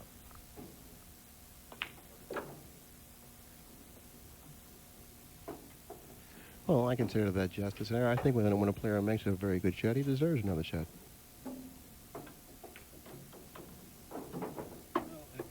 It does a lot of times seem like if you play good, you get good rolls. And if you play bad, you get bad rolls. Well, not to listen to our counterpart here, Grady Mathews. He's played excellent the last 4 or 5 matches he's been in, and he's been the recipient of mostly all the bad rolls. I thought I was playing as well as anybody in the world, and I have yet to beat anybody from the point I thought that. You're probably exercising extremely poor judgment on your performances. Not to mention my selection of careers.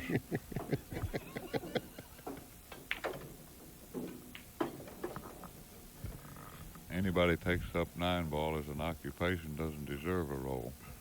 And meanwhile, Kim displaying some of the flair that's made him the #2 ranked player in the world.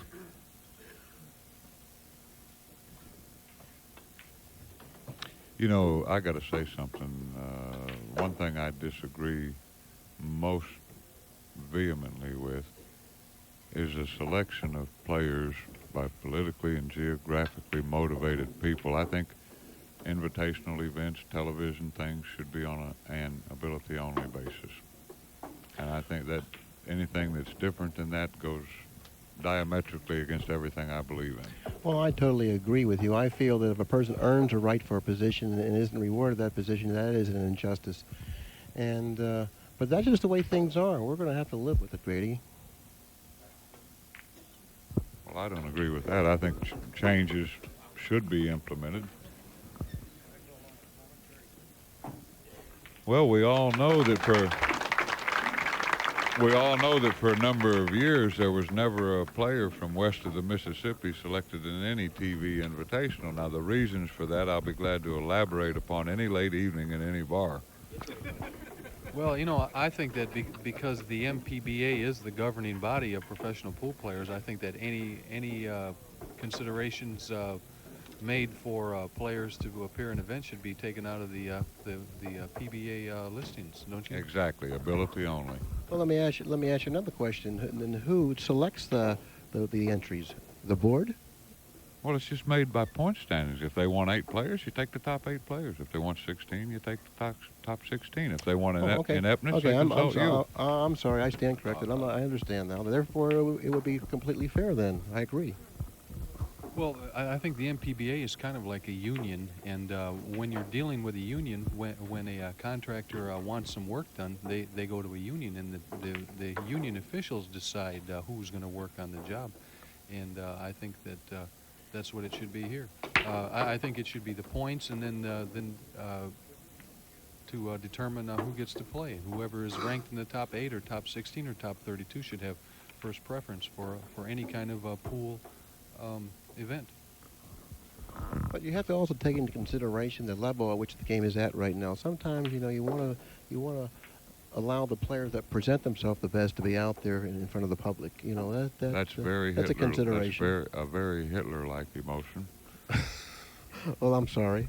Meantime, this match is much more important than this trivial topic that we're on here. Okay, now this is the game number 18. Kim Davenport leads in the match 9-8, and every shot is very crucial at this stage of the match.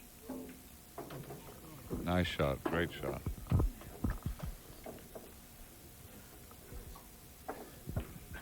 It was a very nice shot. He's located at the cue ball extremely close to that rail. Now, if he's straight in on this ball, you're going to see him elevate the butt of his stick. Anytime anyone elevates the butt of their stick, you know what happens then? It increases the difficulty of the shot. I think Kim likes to elevate the butt of the cue. He can hit it with power, precision, authority, accuracy. Well, he's one of the very few players in the world today that really can perform extremely well when he elevates the butt of his cue. He's elected to force follow this out of there. One of the prettiest shots in pool. Oh, I like it.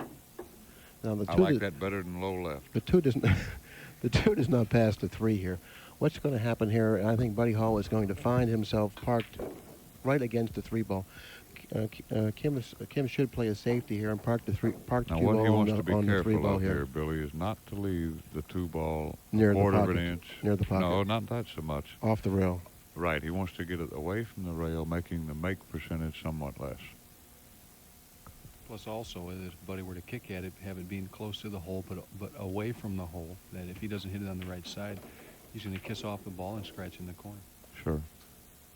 Now, he's looking to put him behind the 8 here. I really think this is an ill-advised shot. I think he should roll him up on the 3.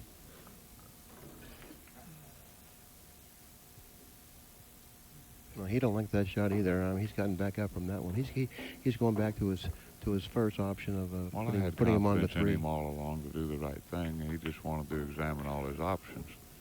Okay, now he has parked the 2 ball in the spot where you suggested that he shouldn't put it, about a quarter of an inch off the rail. Well, Billy, to analyze this thing reasonably, I would say that this is about an even money kick shot. Well, then it's about time you and I made a wager. Well, the last time I made this wager, I bet a guy 300 even money that Keith would kick in such a shot, and Keith kicked it in and scratched. The guy didn't want to pay me. Well, you don't think that's going to happen here? Okay. Is there any way I can persuade you to think differently? Dinnery kicks it in. Where at? At a nice restaurant. All right. Well, which way are you betting, with me or Billy? Okay. That's what I really feared. Can I give you double the money and not go with you? Excuse me another day at the office. Well, part of the fun of going and having you pay is what you're going to have to listen to about your calculating shortcomings. See, I tried to get on the train after it already left there, and it didn't look like it was going, and then I didn't know what to do after that. But I thought he would kick and make it.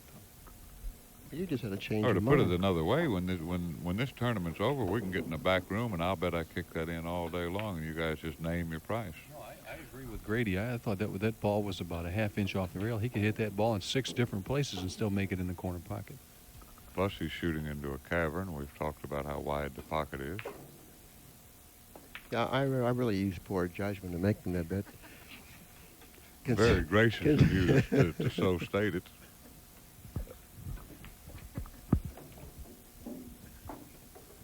And Buddy, one of the great kickers in the game anyway, not a system player.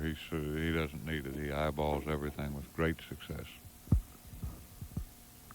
What type of a shot does he have here on a 3? If he pockets a 3 in the side, does he have to run into the 9? No, I don't think so.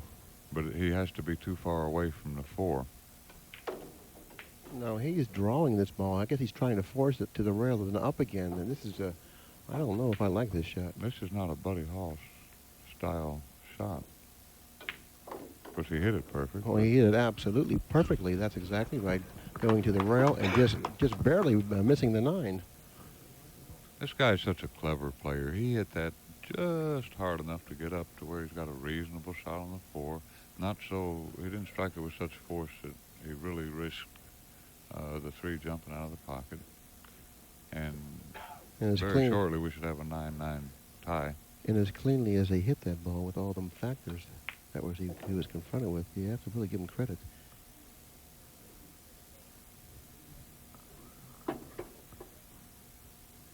Powdering up.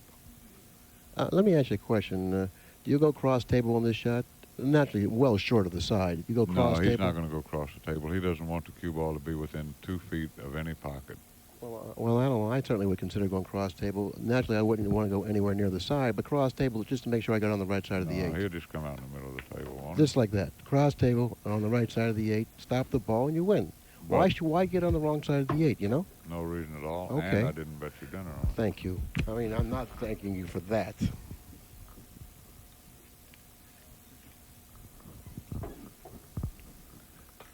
Boy, we really can't ask for anything more than what we're seeing here. It looks like at the end of game number 18, once again, this match will be knotted up this time at 9 games apiece. And you have to give Buddy Hall a slight edge because he's got the break. Well, that's for sure. I think all tournaments should be the best 2 out of 3. What about you, Grady? What's that? I think all tournaments should be the best 2 out of 3. Well, given my recent performance, it certainly wouldn't bother me. That would mean that my agony at least would be short-lived. Then the break would be less significant, you know, and Well, you know, your weak shot making ability wouldn't be that bad. You know, you could be left the ball right in the hole with an excellent chance of only winning 1 more game to win the match. That's true. Well, Buddy, the last 2 times he's broke the balls, he hasn't got any action at all, hasn't made a ball, and he hasn't even checked the rack. So I can't believe that he's going to, well, there he goes. Now he's looking a little bit, but if he breaks the balls like he has the last 2 racks, I would have to rate him an underdog in this match. Well, it's hard to make him an underdog playing 2 out of 3 with the Yeah, break. but his break, the last 2 racks, has really been a handicap for him.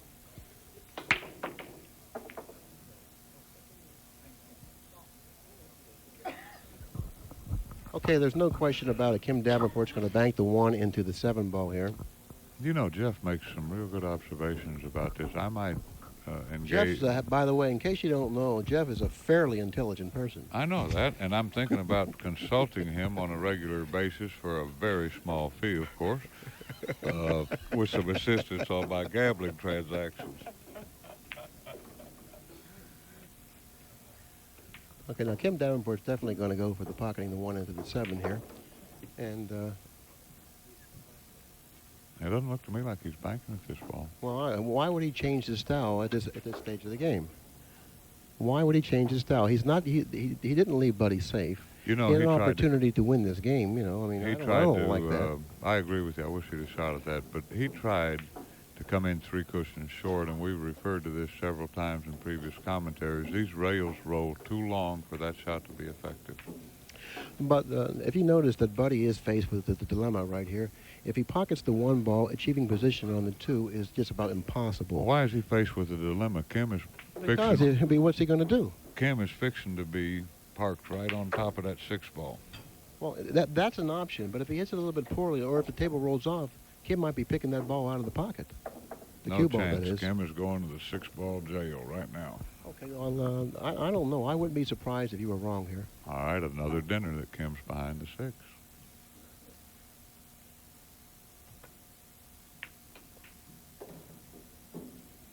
It really gets disgusting right so often. I didn't see Billy. Did you give an affirmative nod on that, Billy, on that little wager there? Well, that all depends on who you are. Well, he's still licking his wounds from our previous encounter. If you're Grady, it's obvious that I gave it an affirmative nod, okay? But Now, no, Kim's going to hit this ball. Just a question of where everything ends up.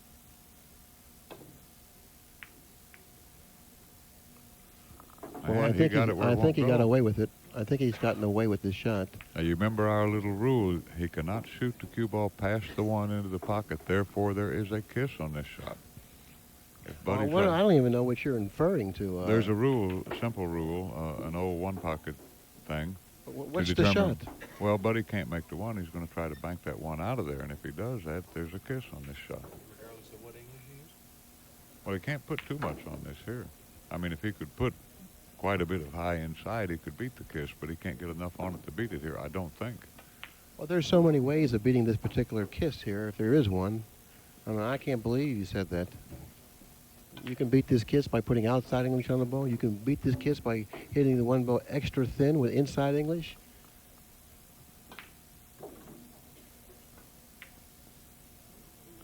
And you can play the 7 ball with a following through the 1 ball. That was a great shot. Sure, it was a very, very good shot, and extremely creative, I might add. Yes, it was, and certainly he's the innovator of many spectacular pool perpetrations. He certainly is. He's a very ingenious person, and there's no question about it. He's one of the more accomplished players in the world today. His long list of victories will certainly indicate that, or achievements. Bending over. Will the 2 pass the 4? I don't believe the 2 will pass the 4 here. I think that he might shoot the 2 ball in the side pocket, hitting it thin, bring the cue ball right down on the end rail for the 3. Well, that's a very good observation, what he could possibly do, Jeff. He's certainly taking a strong look at it. Natural position. If he does pocket this ball, Jeff, he can rest assured that he'll run the rest of these balls considering where the cue ball location will be, and all at the same time. It might be a built-in safety. He's not going to have any trouble making that. Why didn't you wait till it just fell into the box down there when you said that, you know?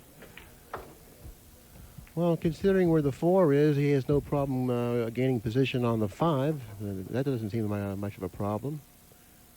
5 to the 6 doesn't seem like much of a problem. I think it all depends on where he gets on the 8 ball. That will determine his actual fate in this rack. Now he's going to make sure he gets high enough here. Well, that's certainly the only side of the ball that he can get on the high side. If he gets on the low side of the ball, he might not have a shot. Well, in this shot here, he would be thinking that he would rather go too far than not far enough. Very well put, Jeff.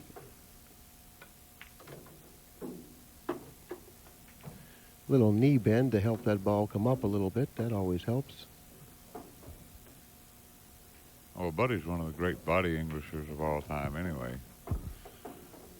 I mean, I would say on 99% of his body English efforts, it achieves the desired results. Okay, now what he wants to do here is he's looking to go around the 9. I don't like that shot. I like him to go up the table and try to get somewhere in the center of the table, but he's looking to go around the 9. I think he's going to, this way he risks of getting a little more straighter on the 6 than he would want to be. This is the wrong route as far as I'm concerned. Unless he's got to get to the center of the table here. Well, you asked him to get in the center of the table. Look where Whitey is. No, but I meant a little bit more, a little more angle here. See, going the other way, you're always at the right angle. Well, he's perfect here. He's got the right angle. Yeah, just about. I think that the reason he didn't go the other way was because in order for him to get the proper angle, the cue ball would have been further down this end, towards this end of the table. So it wasn't a natural follow 2 rail around. If he would have just naturally followed, it would have left him down at this end of the table. Okay, now this here angle here looks like it's okay, but not really ideal. He would naturally like to have been a little bit closer to the ball. Now, but considering how easily the pocket accepts this type of a shot, I think he shouldn't have any problem. He's just going to play the short side of the 9 ball here, pocketing the 9 in the right-hand corner pocket. Well, it's going to be 10-9, and Kim Davenport is hoping he'll at least get to come back to the table.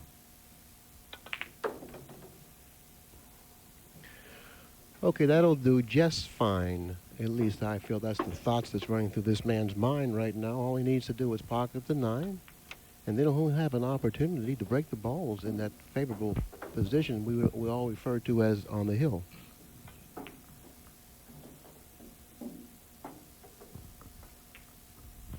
Now that's the end of game number 19, and all of a sudden we find a new leader out there. Now Buddy Hall hasn't really led in this match.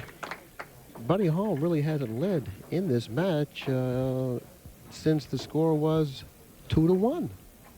2-1 he led. It was 3-2, 4-2, 5-2, 5-3, 6-3, 7-3, 7-4, 7-5, 7-6, 7-7, 8-7 Davenport, 8-8, 9-8 Davenport, 9-9. Now this actually is the first time Buddy Hall has had the lead in this match since the score was 2-1 in his favor. And the men's at 10, because we have the semifinals for this match. So we're a little bit behind tonight.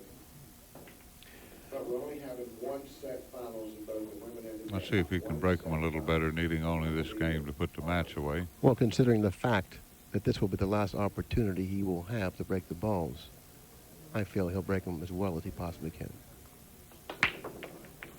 Well, he's made the 1 ball on the side. The 2 ball has placed itself in front of the pocket. The 3 and 9 appear to be tied up, but I believe he can draw into the 9 here. And if he hits the rail before the 9, brushing the 9 into the 3, the cue ball will go up table, the 3 ball go toward the rail. And I believe that Kim Davenport is in a lot of trouble. Well, I think this is a real tricky shot for him. He has to be careful he doesn't hit too far underneath the 9, or he'll kiss off it and scratch. And if he could, he doesn't have to have the shot here.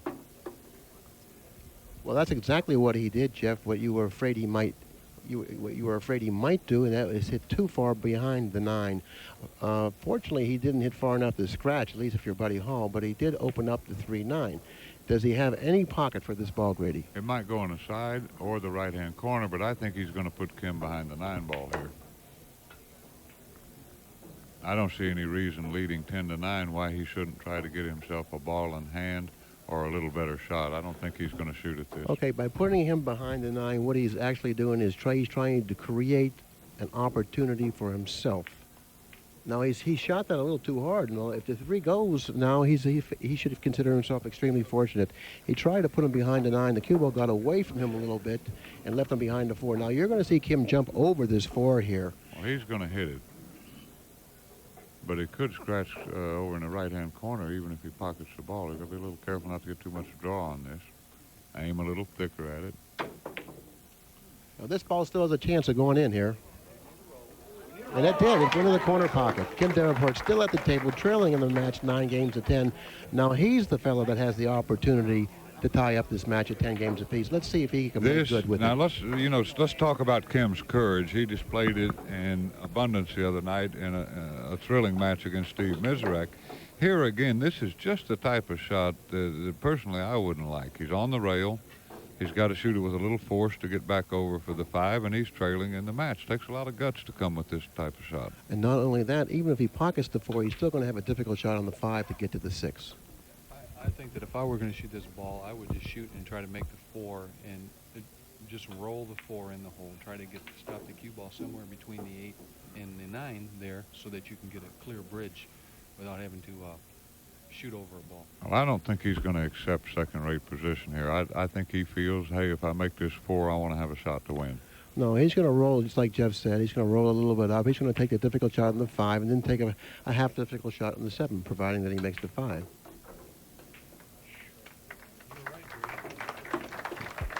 Well, I know Kim pretty well. He likes to hit him with authority, and I think that's a big part of his shot-making capability. Now, this is touchy. No, do you go below the side? Do you Well, go you below have the to. side? You Well, I gotta don't go know if below you the have side. to or not. I mean, if you go above the side there, you still got a fairly decent shot on the 7. You're risking scratching in the side on the shot if you want to try to go to below it. I think that We're going to hit just this side of the side pocket. I don't think he's going to scratch.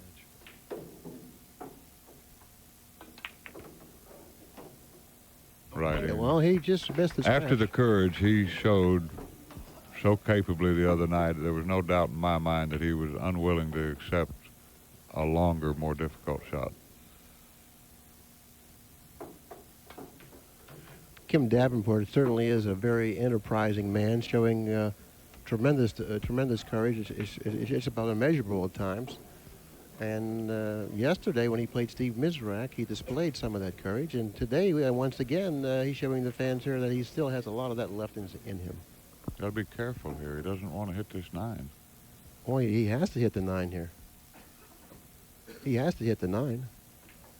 Well, I didn't see that from my view. If he does have to hit the 9, he wants to hit it on the thin side, not too thickly. Well, he surprised me when he shot the 7. I know it looks different up here than it does down there, but I thought he would just roll the 7 ball in. I think we all thought that. He could have gone 2 cushions up, but again, that would not enable him to hit it with the authority he wanted to. He's got to be careful here. This shot's a little touchy. Especially with a light cue ball, it has a tendency to deflect over into the 9 very easily. I didn't think he had to hit the 9. Okay, well, you guys he are sitting there overcut it. telling me he had to run into the 9. He overcut that ball. He overcut that ball playing the one side of the pocket, which enabled him to clear the 9 successfully. And it looks like we're going to see the type of finish. We're going to see the type of finish that you so dearly love. A 10-10 final, 11-10 final with probably both players suffering. I'm reminded here of a saying I saw once. It's hard to soar like an eagle when you work with turkeys. No, I'm just kidding. Well, it's a pleasure to work with you and Jeff. And again, we've got one of these great, exciting, close finishes. I resemble that. Well, since the time in this match when Buddy Hall chose to use the Sean cue, ever since that moment, this match has been extremely exciting with now, both Kim's players. Got to be careful he doesn't overamp here and knock it off the table. Right? That's right. That's exactly right. That's a very good observation of what possibly might happen right here. The adrenaline is flowing. His heart's going. No, he chose to break with a controlled break. He didn't really put power into the break. He didn't pocket a ball on the break, but yet he hasn't left Buddy Hall that much to work with.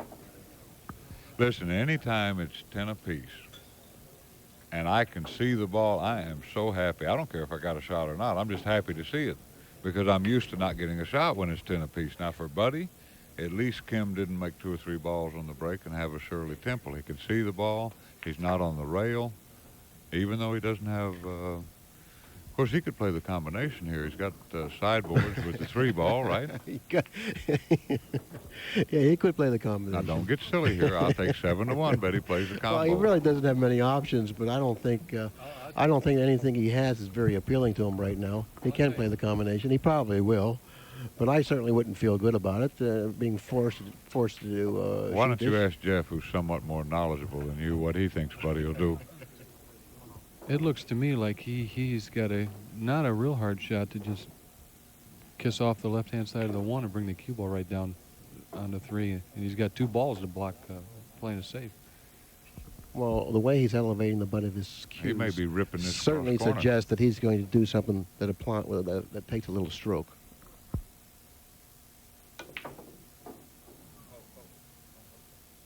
Well, I think he's gotten away with this. I don't know. Oh, he can see this ball. Well, if he can see this ball, I don't know if Again, it doesn't matter whether he can make it or not. He's tickled to death, Buddy didn't run out. Well, he can make it. I believe he can make it. And I'll tell you what happened there in that bank. You know, he was kind of jacked up a little bit, and with this cloth, the cue ball actually bounced and hit the object ball, and the object ball bounced, and then when it hit the rail, it went long. These rails. Well, he didn't play to make that week. shot. He didn't play to make that shot. Well, you're nutty as a fruitcake. Well, where's the 2 ball at? Where's the 2 ball at? You think he played position on the 2 ball? The 1 just moved it to, Billy. Just moved it. It did? Yeah. Where you been, Jeff? What do you think? He banked at it and trying to knock the dust off the rails?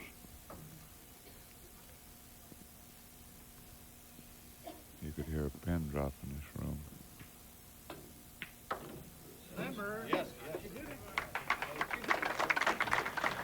Well, it looks like that Kim Davenport has a very, very excellent opportunity to win this match, providing that he can get position on the 3. He's really got no problems here at all. All he's got to do, I would go 2 cushions, or you could even draw this, but I think he'll follow this 2 cushions And all he's got to do is make sure he can hit the 3, and this rack is easy.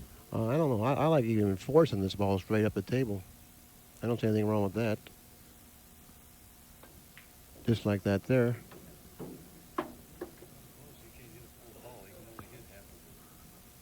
Well, that's all he needs to hit is the half that he can see. Well, you know, I like that shot a lot better anyways. I would have naturally stroked it a little better than that.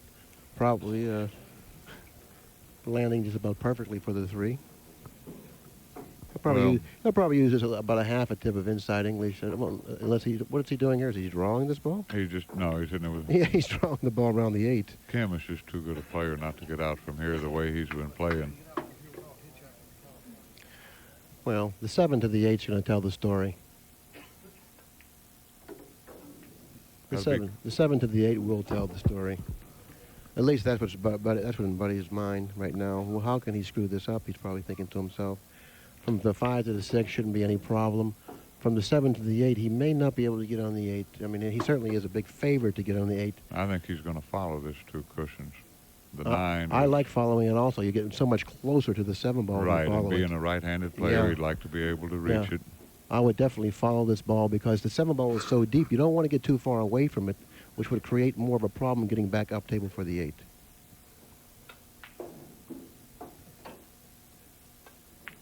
Now, he went straight across. I don't know. He's flirting with danger here. He's flirting with danger there. I don't like that shot. He's flirting with danger. Now he's going to have to elevate this and like massé this ball up the table. Yeah, you know, low right English, dig down into it. Yeah, he's going to have to dig down into this ball here. Well, one thing he's going to have to be real careful here, too. On this type of cloth, I've seen these shots where the cue ball jumps right over the object ball shooting this shot because the cloth is so springy. Well, he has to get up in the air in this particular shot, and he has to take his chances that it's not going to jump from the bed of the table, and it's not going to jump over the 7. The secret to this shot is to shoot it easy. The easier you shoot, the more the English takes. Now, I really did like your shot, the Grady, of going, following that ball with left-hand English, getting about a foot away from the 7. Right. Well, you get somewhere between 8 inches and a foot away, and you're right-handed. You can reach right down there with no problem. I don't think he considered the way these rails have been playing, you know, the slide that you get off these rails when he elected to play the sticks in that fashion. And this is his only shot. This could scratch long ways across the corner, too. See? Okay, Jeff called that shot. And he hasn't left Buddy a shot here. Now, Buddy does not have a shot. Buddy does not have a shot. He does not have a shot. He has a safety, and that's all he has. Listen, Billy, you don't seem to understand. You're right. I can't overstress this. I've gone like 20 matches when it's hill, and my opponent has never failed to run out with a reasonable run out. He should be tickled to death to be able to see the ball. Well, this was all planned for you, you know. No, I mean, he's got a variety of options here.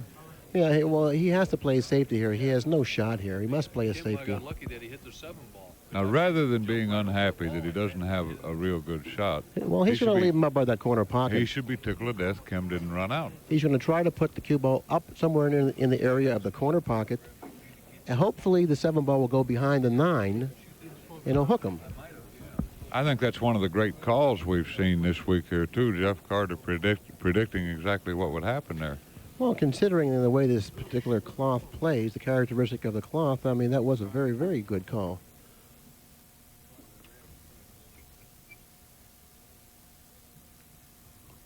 No, he can't shoot this shot offensively. He wants to, though. That's the problem. He wants to run out. You know, he wants to massay it and twirl his ball, and just as long as he gets out. But all those things are really far-fetched. So he really cannot shoot this ball. Maybe Robin Bell can give us a little insight on what she might do. Not at all. Well, she doesn't have any right here. Let's go to Jeff Carter. Since he observed so brightly the shot on the 7, tell me what you would do here. Well, if I can't bank the 7, then the only other thing to do is to try to spin off the 7, put the 7 on the end rail, and a cue ball up there, maybe behind, hooking it behind the 9 ball. Yeah, this was the only shot he had available to him. He hit it a little too heavy there.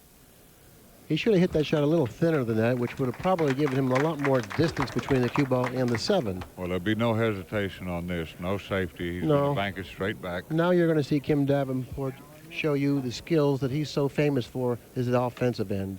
And he's going to bank this ball. I really feel strongly that he will bank this ball.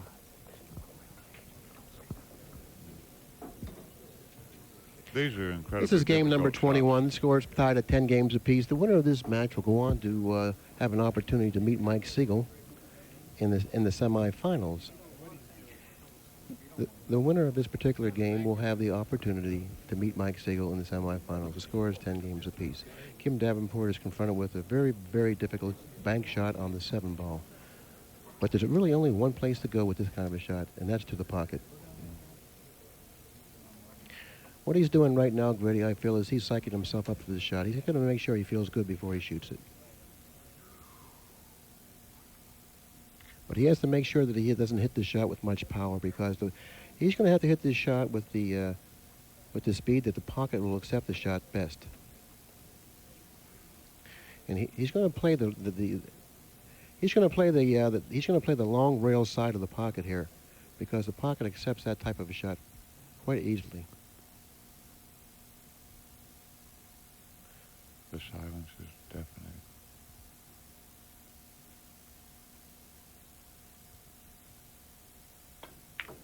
He's made this ball. He's made this ball.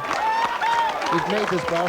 He played that shot to the long rail side of the pocket because he knows that the pocket accepts that type of a shot, providing that he hits it with the correct speed. If Kim Davenport runs the remaining 2 balls on the table, he'll win this. He'll win this highly suspenseful match, 11 games to 10. He can't bang. Well, my only prediction on that 7-ball bank was that it would not roll off. Okay, that was a very, very, very exciting match between Kim Davenport and Buddy Hall. Kim Davenport eventually becoming the victor in the match, 11 games to 10. The applause, what you hear right now is an indication of how these people feel about the performances of these two people that were out there. Buddy playing really this did match. about all he could do there. There wasn't much else he could do. Well,